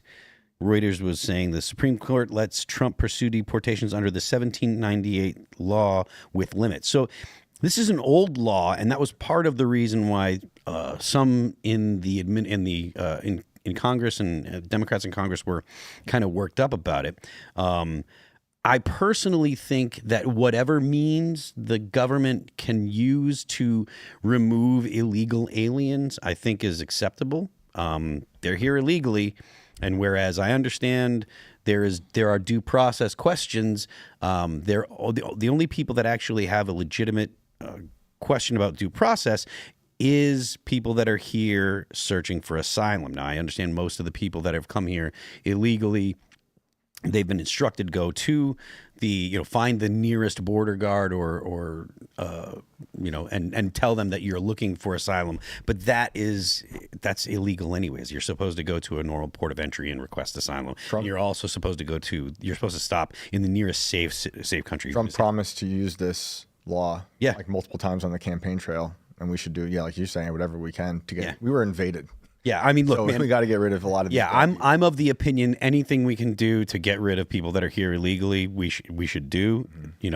But I'm wondering if our Canadian friends have opinions on this. I'm gonna add one of the disappointing things here is that it was a 5-4 vote, and Justice Barrett dissented. Yeah, and I find that disappointing that she did. She's that. had a few of those. Yeah. I think that's one of the bigger stories here, but obviously this went the right way, but that is a very disappointing. I mean, I'm not saying we should repeal the 19th, but it was the men versus the women. The court's makeup is 5-5. Allegedly conservative. People would say that the men on the court are conservative. I'm not so convinced that Roberts is actually conservative. I think that he's as likely to come down on the progressive side as he is to come down on the conservative side. But Justice Amy Coney Barrett, she is certainly not a reliable conservative. But this is something that we see regularly. We know where the left is going to come down. They're going to side with the government, or they're going to side with whatever the left would side with, and there's not any question about it. And nobody's ever surprised with their judgments, or at least they're very rarely surprised. Oh, with the conservatives, there's always a surprise. Yeah, which to me, honestly, that in my opinion makes me think, okay, well, the conservatives are actually judges and the progressives are just ideologues. If you can always tell where someone's going to come down, you kind of know that they're ideologues. So maybe it's justice, the balance of the scales. Right? Yeah, maybe they want to stack the justice. court. Yeah. Go ahead. That's why they want to stack the court, because they know they're a monolith. Yeah, I mean, maybe you could say the same thing about Justice Thomas. Even though I would clone him 8 times and we could have 8 Justice Thomases on the Supreme Court, I would be perfectly happy with that. But maybe you could say the same thing about Alito. But the other 3, Gorsuch, Kavanaugh, Coney Barrett, and Roberts, it's a crapshoot. You don't know what they're gonna decide. What were the other 2 cases? You said there was a couple that Amy Coney Barrett dissented on. There was another one that I remember was the border in Texas. I forget, it was recent. Yeah, I'm not what sure. It was. It's last year. It had to do with It was a couple of weeks ago, I thought. I'm thinking of one last year where it was the border in Texas ran through federal land or something like that. It was a while back. I don't know, and I wouldn't know where it's. Let me see here. How much there's some. A woman makes bad decisions. Oh no. Imagine being the first name that comes up when you look it's her that up. face. It'd be amazing. Yeah. Typically The View, but I'm not sure what decision she has come down on the wrong side, but she is kind of it is a question mark as to whether or not she's going to come down with what would be considered a sober reading of the law or whatever. Most of the time, you can expect the conservatives to say, okay, this is what the law plainly states, and this is how it's going to be. This is where my judgment's going to come down, and these are my reasons. And they're going to seem reasonable. The progressives, you can never tell what their reasoning is going to be, but you always know where they're going to land. I mean, it's one of the sad things, right? When people talk about how the Supreme Court was never supposed to be political, in and of itself. What you wouldn't want to know the political affiliations of any of these judges. You want them to judge based on constitutional law, and to see it turn that way, it actually does scare a lot of people because, like you said, I see bumper stickers that literally say "pack the courts," and it's crazy that you see the amount of people that want to turn something like that into a political weapon rather than just a means of judging the Constitution. And that's a very, very scary prospect, given the fact that now what you have to worry about is every time there's an election, every time somebody new enters office, you say, how old is everybody in the Supreme Court? Like, you have to worry about it because you don't know whether, whether a death is going to happen or somebody's going to step down. And then you're going to have to wonder, like, what is going to be the political makeup of the Supreme Court next election cycle, when you shouldn't have to worry about it at all. There's a strong possibility, I think we were talking about it on the show, but there's a strong possibility that Donald Trump gets to appoint two more people. Clarence Thomas is getting up there, and he's likely not going to want to do what Ruth Bader Ginsburg did and stay on longer than he can reliably stay, and let also Trump put up someone. Yeah, he would want Trump to pick someone, and also I believe it's Sotomayor who has some health issues. Yeah. So it was New York versus Donald Trump, the case. Okay. Where she dissented with Roberts as well. Thank you. But again, Roberts is someone he's definitely not a reliable conservative, which, I mean, to be honest with you, I'm fine with him not being a reliable conservative, just so long as the reasoning is sound. But it's not a surprise when it's Amy Coney Barrett coming down on and siding with the progressives. So, anyways, let's see. The also John Roberts from Politico. John Roberts lifts midnight deadline for U.S. to bring back man who was wrongly deported to El Salvador. Just hours before a midnight deadline Monday, Chief Justice John Roberts gave the Trump administration a reprieve from having to immediately bring back the U.S. man who was illegally deported to El Salvador last month. Roberts acted shortly after the Trump administration filed an emergency appeal of a district judge directive that U.S. officials return Kilmar Abrigueo Garcia. I think I pronounced that right, Abrigueo. The administration deported Abrigueo Garcia despite an immigration judge's 2019 ruling that he not be sent to his home country of El Salvador because he would likely face persecution there. Roberts issued a terse administrative order indefinitely lifting the deadline of 11:59 Eastern Time to return Abrigueo Garcia, set by U.S. District Judge Paulina Zinnes. The Trump administration had said the deadline was impossible to meet. Now, this speaks to one of the questions that we've been discussing here. Do lower courts have the right or the power to pass an injunction that essentially prevents the administration from acting? So this is something that has very little historical precedent prior to, I think it was the Obama administration in 2008. So there was some in the 60s and 70s and 80s, but it was infrequent that this was used. And prior to the 60s, it was never used. FDR had passed, he issued many executive orders, and there was no thought that a district judge would be able to say, no, you can't do that, Mr. President. It was thousands, I think, right? I mean, look, I don't like know. 4,000 executive orders. That's the most, I think, of any president. You could totally be right. I don't know. I know there was a boatload of them. So if we want to say 1,000 is great. I'm going to say 1 million. Millions and millions is what still doing FDR passed. He almost broke his hand signing those executive orders. But yeah, there was no precedent prior to the 60s, and it was a infrequent thing in the 60s, 70s, and 80s and 90s. And then when Barack Obama got into office, there was a lot of injunctions. And now it's almost everything the Trump administration tries to do. Now, I mean, look, I'm sympathetic to the idea that the executive actually should have limited power, that the Congress should be passing laws.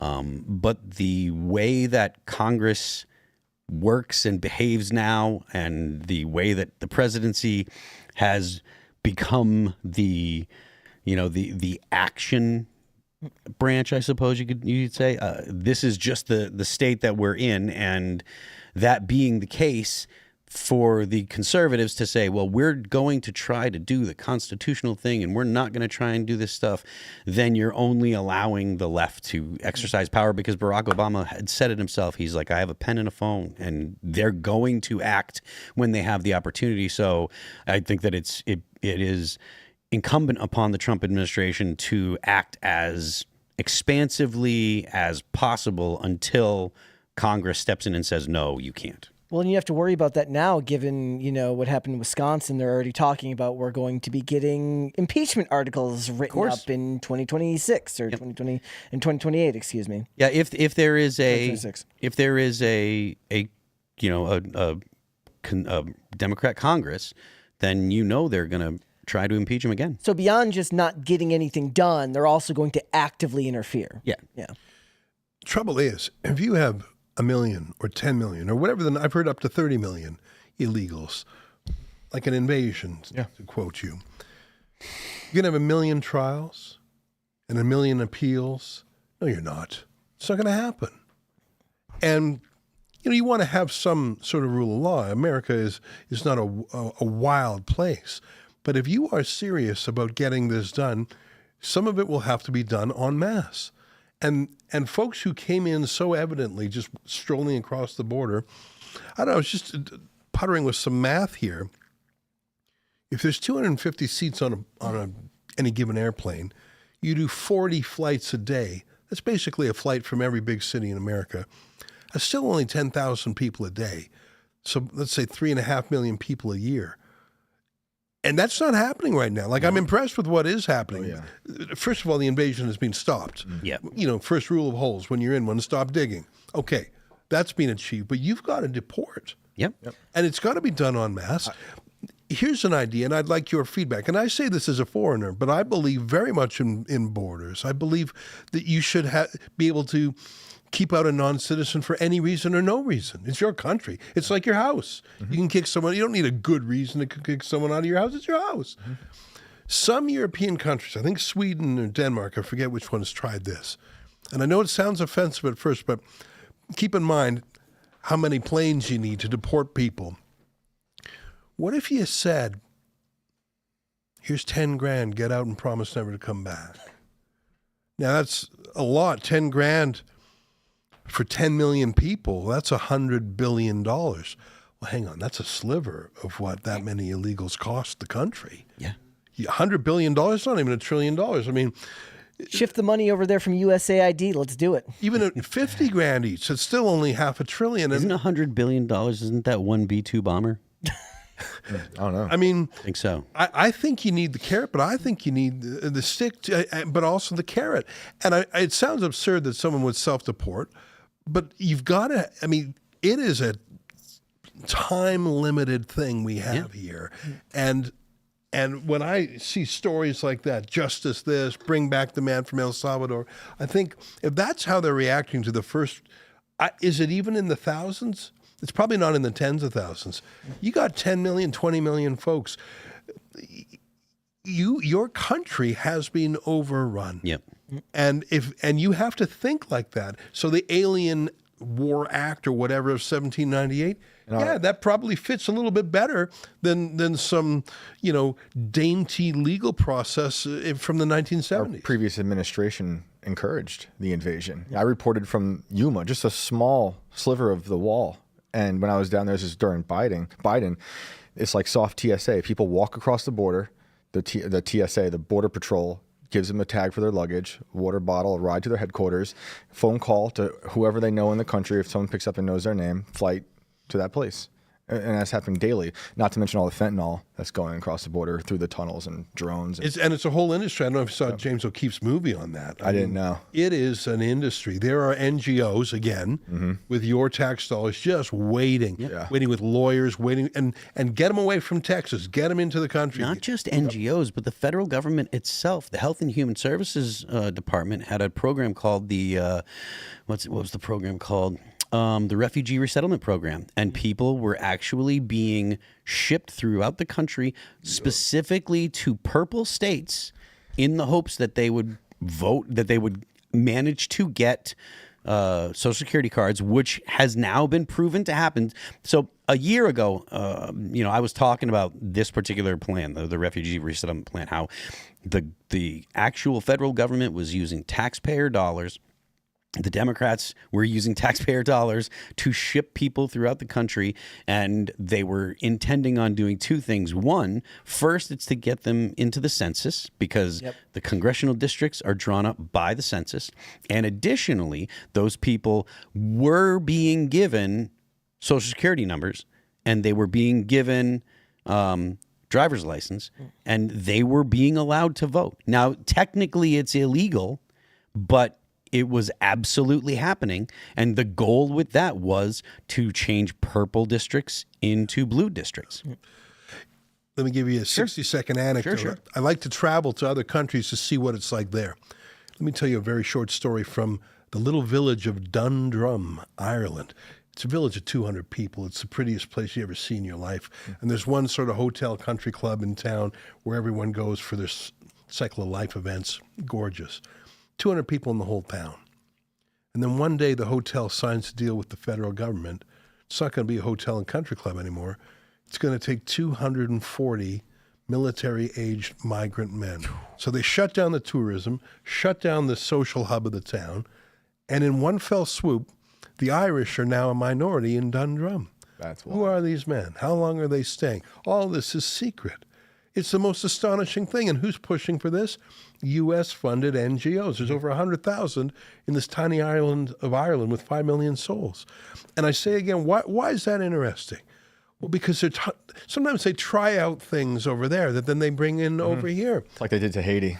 Our government, we destroyed Haiti over many decades. It was like an experiment on what they want to do to destroy this country. And then that thing that you're talking about happened in New York City. I'm from New York, and a lot of family in the hotel and trades union. So they work in all these hotels, and a lot of those hotels just became migrant facilities.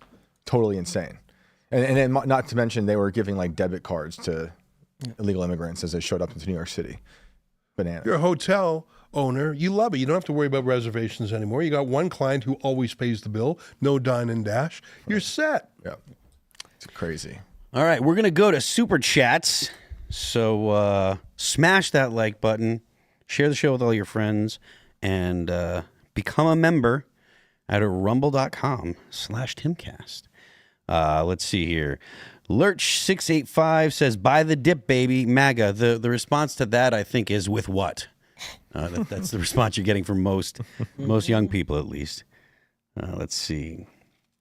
Sean H says, welcome back to the world, the dire wolf. Did you guys hear about that? They've cloned the dire wolf. We're actually going to talk about that in the after show today. Clint Russell said maybe that wasn't a good idea. What? I saw him on Twitter today. He said maybe it wasn't a good idea to do that. I'm like, I agree. I mean, maybe. We saw Jurassic Park. Yeah, you did, but they're not dinosaurs. Well, they're wolves. They're wolves. Dinosaurs weren't real, but I don't want to derail the conversation. I appreciate that, Shane. Thank you very much. Let's see. Afuera Media says Canada is a manipulative ex that's mad you aren't letting them get away with it anymore. How do you guys feel about that? You know what? I really want to be the best friend of the United States. I don't want to be American. I love America. I want to be the best friend of America. And I think it could be frickin' amazing.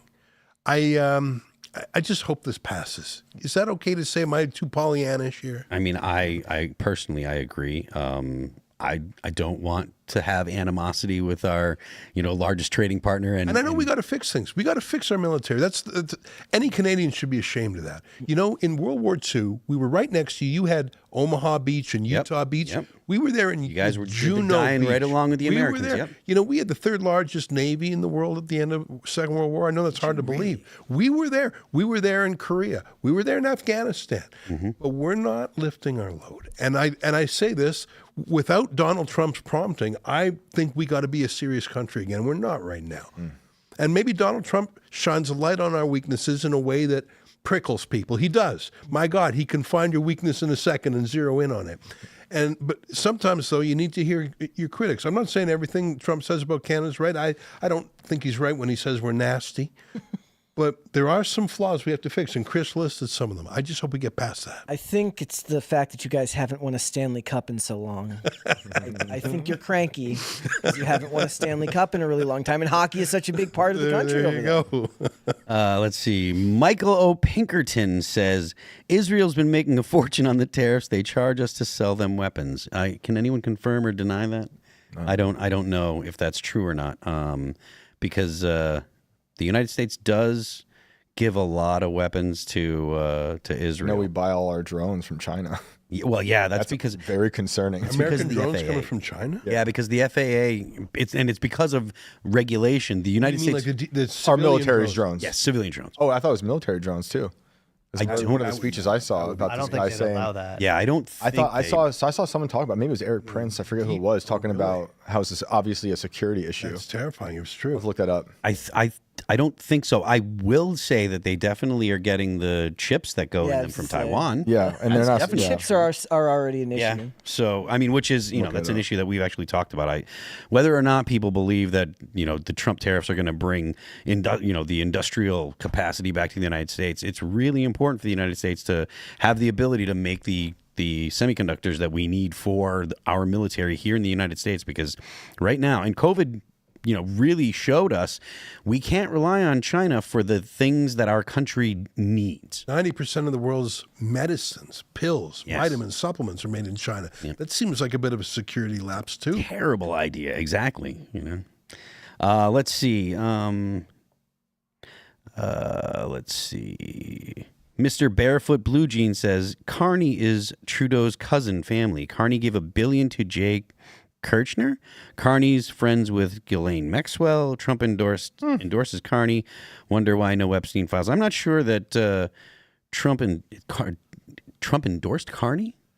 He made a tweet that sounded like he preferred Carney. Interview, I think it was. Really? It wasn't an endorsement though. Okay. It said how did he word it? It was like something like I'd prefer to deal with a liberal or negotiate with a liberal. Oh, I saw that. Yeah. Something with hand. Do you think that might have been in response to Pierre kind of having to criticize Trump? Because here's my issue with the whole thing. I would have loved to see Pierre Poilievre come out and be the guy that said, I'm going to be able to be the only guy here that can do a deal with Trump. America's our best friend. I want to work with America. They're our biggest trading partner, and I'm the only guy that's going to be able to make a deal with them. Instead, he took a different approach, and he distanced himself from Trump a lot. And it became like a hating contest with Carney of how much, we hate these tariffs, and Canada's got to be on the other side of it. I didn't love that approach. Obviously, I don't like that approach at all. So it's been disappointing to watch the Canadian politics, all of them move away from the United States, and let's see who can hate Trump the most and be most anti-American. That really, really upset me a lot. I think it's the wrong move, and it puts Canada in a weird position now. Like, who's going to be the guy to win? And then when they win, who's going to do the deal with the United States? Because we need to do it. Hey, can I talk about the other part of this super chat? Like I say, Mark Carney left Canada more than a decade ago. He he moved up in life and he became the governor of the Bank of England.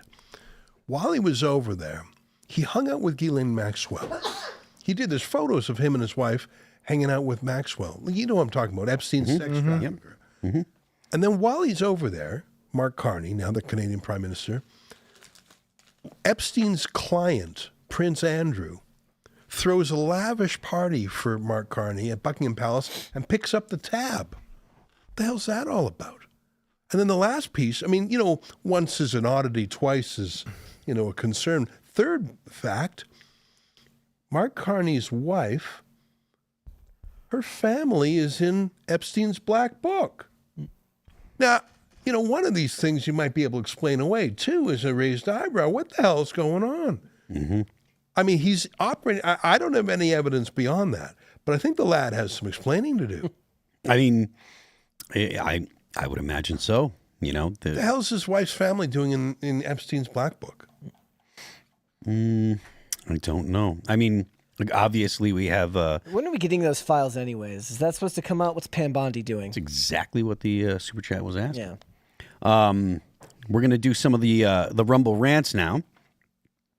Can we get a Rumble music app like YouTube Music Player? Maybe a few famous musicians like Tom McDonald or someone else could be the first to sign on or make some deal. Is that something that Rumble's working on, Chris? So Sorry to put you on the spot, but that's fine. No, we're developing a lot of things. Rumble Music is something that's I think is going to be very important to Rumble in the future, and how we design that and who we get to lead that I think is very important. Obviously, that's a very inexpensive endeavor. Licensing all the content and bringing it all into the platform is going to be very expensive. But it's something that we're working on, and we're very much thinking about and how to bring in that content.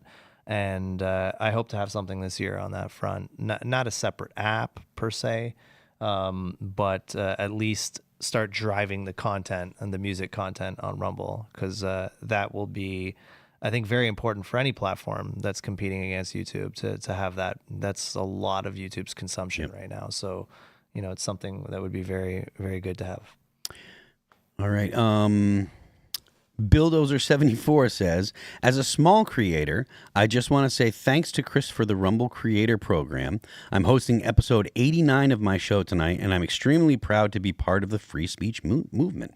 So, thank you on behalf of Billdozer. That's awesome. No, the creator program is it's something that we launched a couple months ago. It just wrapped up its first month. It's where if you meet certain criteria and certain metrics, you're going to get paid a lot more for your contributions to Rumble. And I have to say, after the first month, it has been an incredible success. I never thought Rumble would be in the position would we be having more live streams, more average concurrent live streams on Rumble so quickly after the election. Election night was like a record night for us in many regards, in many respects. And then a month later, we hit another record on December 9th or something like that. And then we continued to hit records in Q1 for average concurrent streams. And it's been incredible to watch the gaming community kind of expand on Rumble and the small creators expand on Rumble. It's been a real big hit, and it's here to stay. Awesome. Jones asks, can we please hear more about Rumble's partnership with Tether? Also, Phil's a great host. Thank you. Can you do you have any more information that you can give to the viewers on the Tether deal? So yeah, Tether invested $775 million.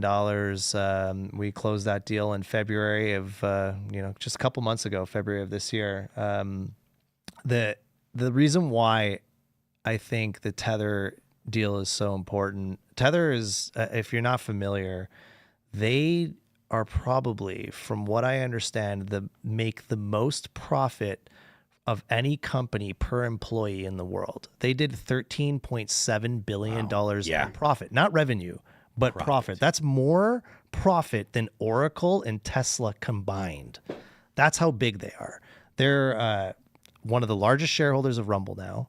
They've taken a huge stake in us. And the best part about the Tether guys, like, I've gotten to know the owners of Tether, and I don't believe I've met people, and this is like odd because you don't think that could be possible. Like if, let's say Fox wanted to come into Rumble or another company wanted to buy into Rumble, you're not going to have that free speech ethos that, Rumble has to its core as it is right now.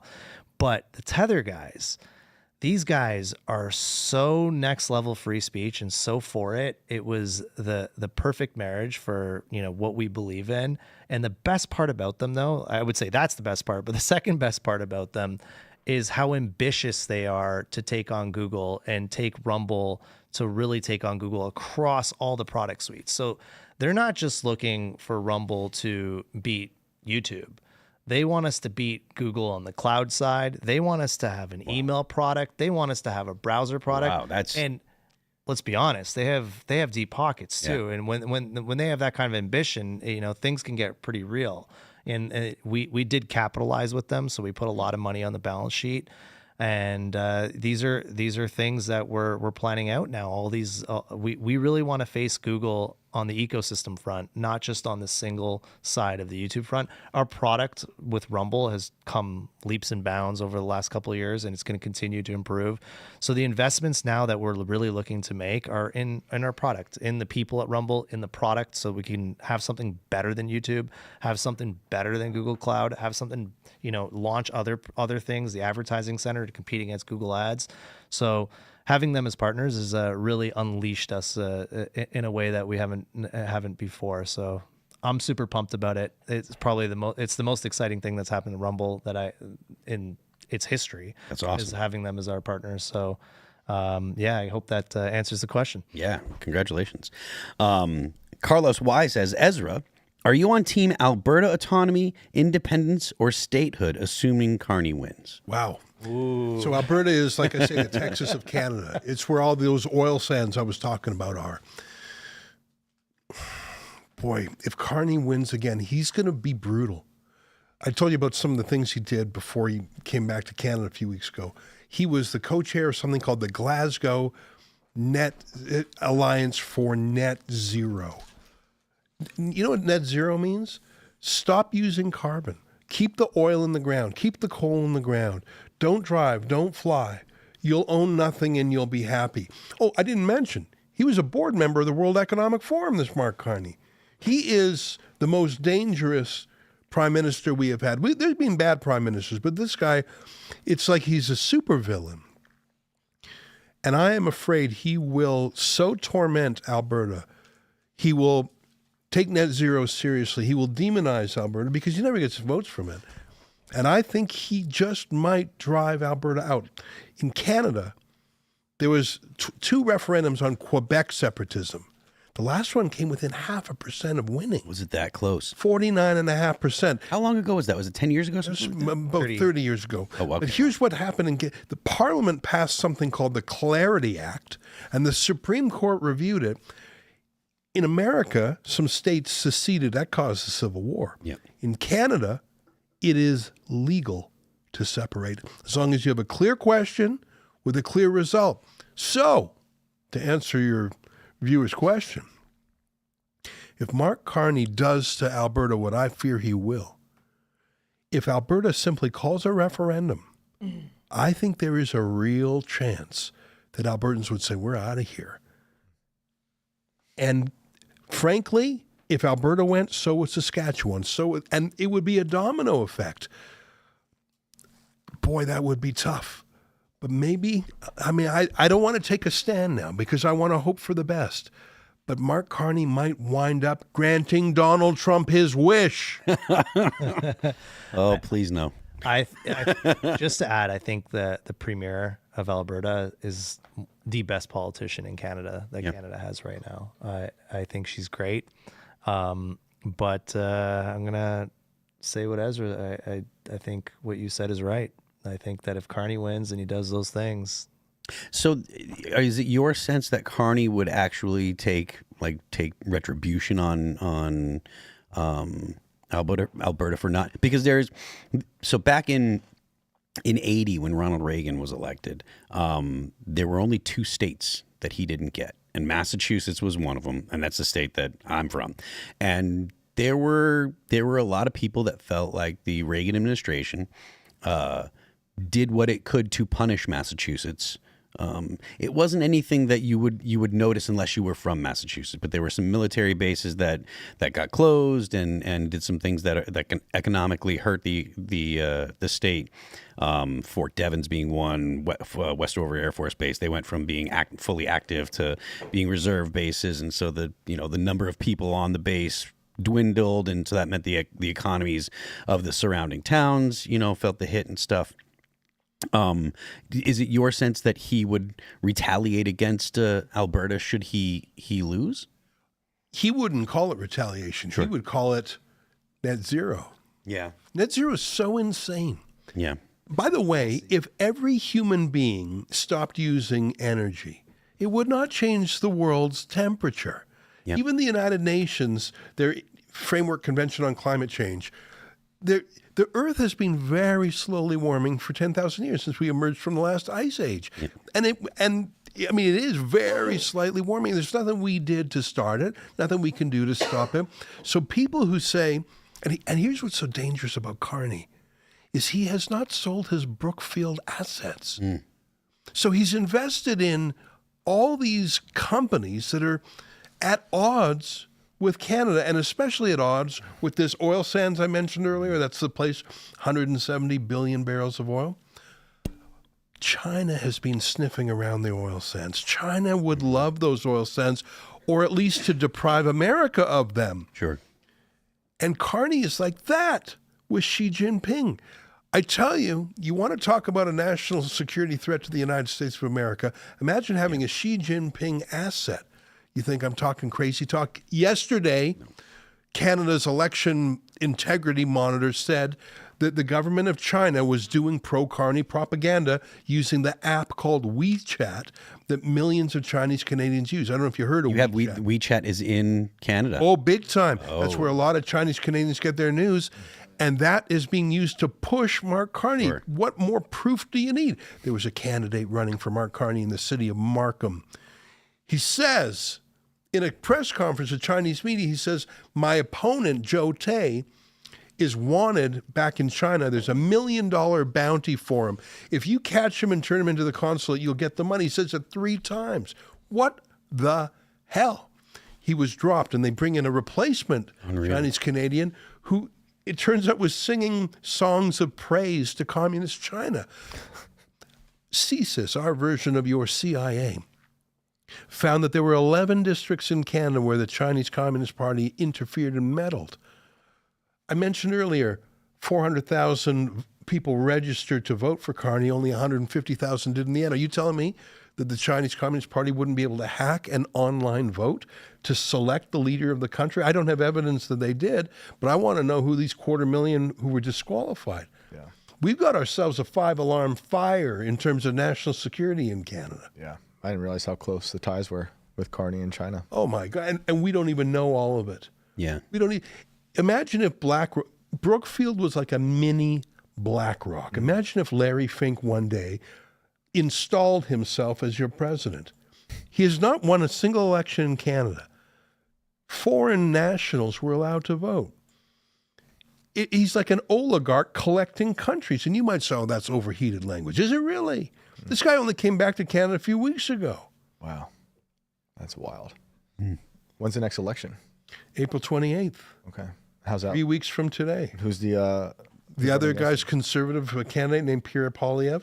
Okay. Is that the guy with the Apple interview? Yeah, that's right. Yeah, I think he's great. Yeah. He was impressive. It's statistical dead heat, the polls now, because Trump's getting people agitated. Wow. All right. William Dean says, Phil, what is your ideal diet for maintaining optimal mental and physical wellness?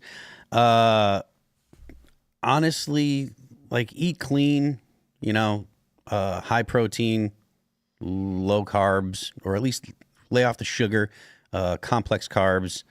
And I'm not particularly afraid of fats. I eat a lot of eggs. Eat the whole egg, eat the yolk. Don't just go with the egg whites. Unless you're trying to lose weight, then you might want to think about it. But even still, a couple yolks are good. And you have to go to the gym for that mental wellness. The actual exercise is is what actually releases the endorphins in your brain. It's what makes you feel good. So even if I know people that struggle like with getting out of the house, they're just like, oh, just getting my shoes on is rough and stuff. And there are times where I feel it today. Me and my girlfriend had to go to the doctor this morning, and then we came back and I had a headache because I didn't have a coffee in the morning. I didn't have my caffeine, and I still had to drag my butt out of the house and go to the gym. And once I did, I felt better. So you got to do that. But Chris, Ezra, thank you guys for coming. Why don't you tell people where they can find you? You're going to plug something. Now's your chance. All right. You can find me on Instagram on X, at Chris Pavlovski, on Truth Social, at Chris, and on Rumble, Chris Rumble. I work for rebelnews.com, and we put the lawsuit that Rumble and Rebel did, we put it on a special website called stopdeplatforming.com. Stopdeplatforming.com. If you want to read the whole thing, it's 21 pages. And I just want to say thanks again to Chris. There's no way Rebel News on our own could have taken this on, but it's sort of fun to team up with the big guys. Chris is doing wonderful things thanks for that. For free speech. So yeah, it's really true. Sweet. You can find me online at Shane Cashman. The show is Inverted World Live on YouTube and Rumble every Sunday at 6 o'clock. Guys, if you want to follow me, Instagram and Twix at Brett Dasovic on both of those platforms. Pop Culture Crisis is live Monday through Friday, 3 p.m. Eastern Standard Time, which is noon Pacific. We have a lot of fun. It's a lot less serious than this stuff. You should come join us. See you then. I am Phil That Remains on Twix. I'm Phil That Remains Official on Instagram. You can find my band All That Remains on Apple Music, Amazon Music, Spotify, the whole thing. Rumble is actually coming very soon. Stick around for the after show. Smash the like button. Share the show with your friends. Go to timcast.com and join us. And stick around for the after show, which starts in like 1 minute.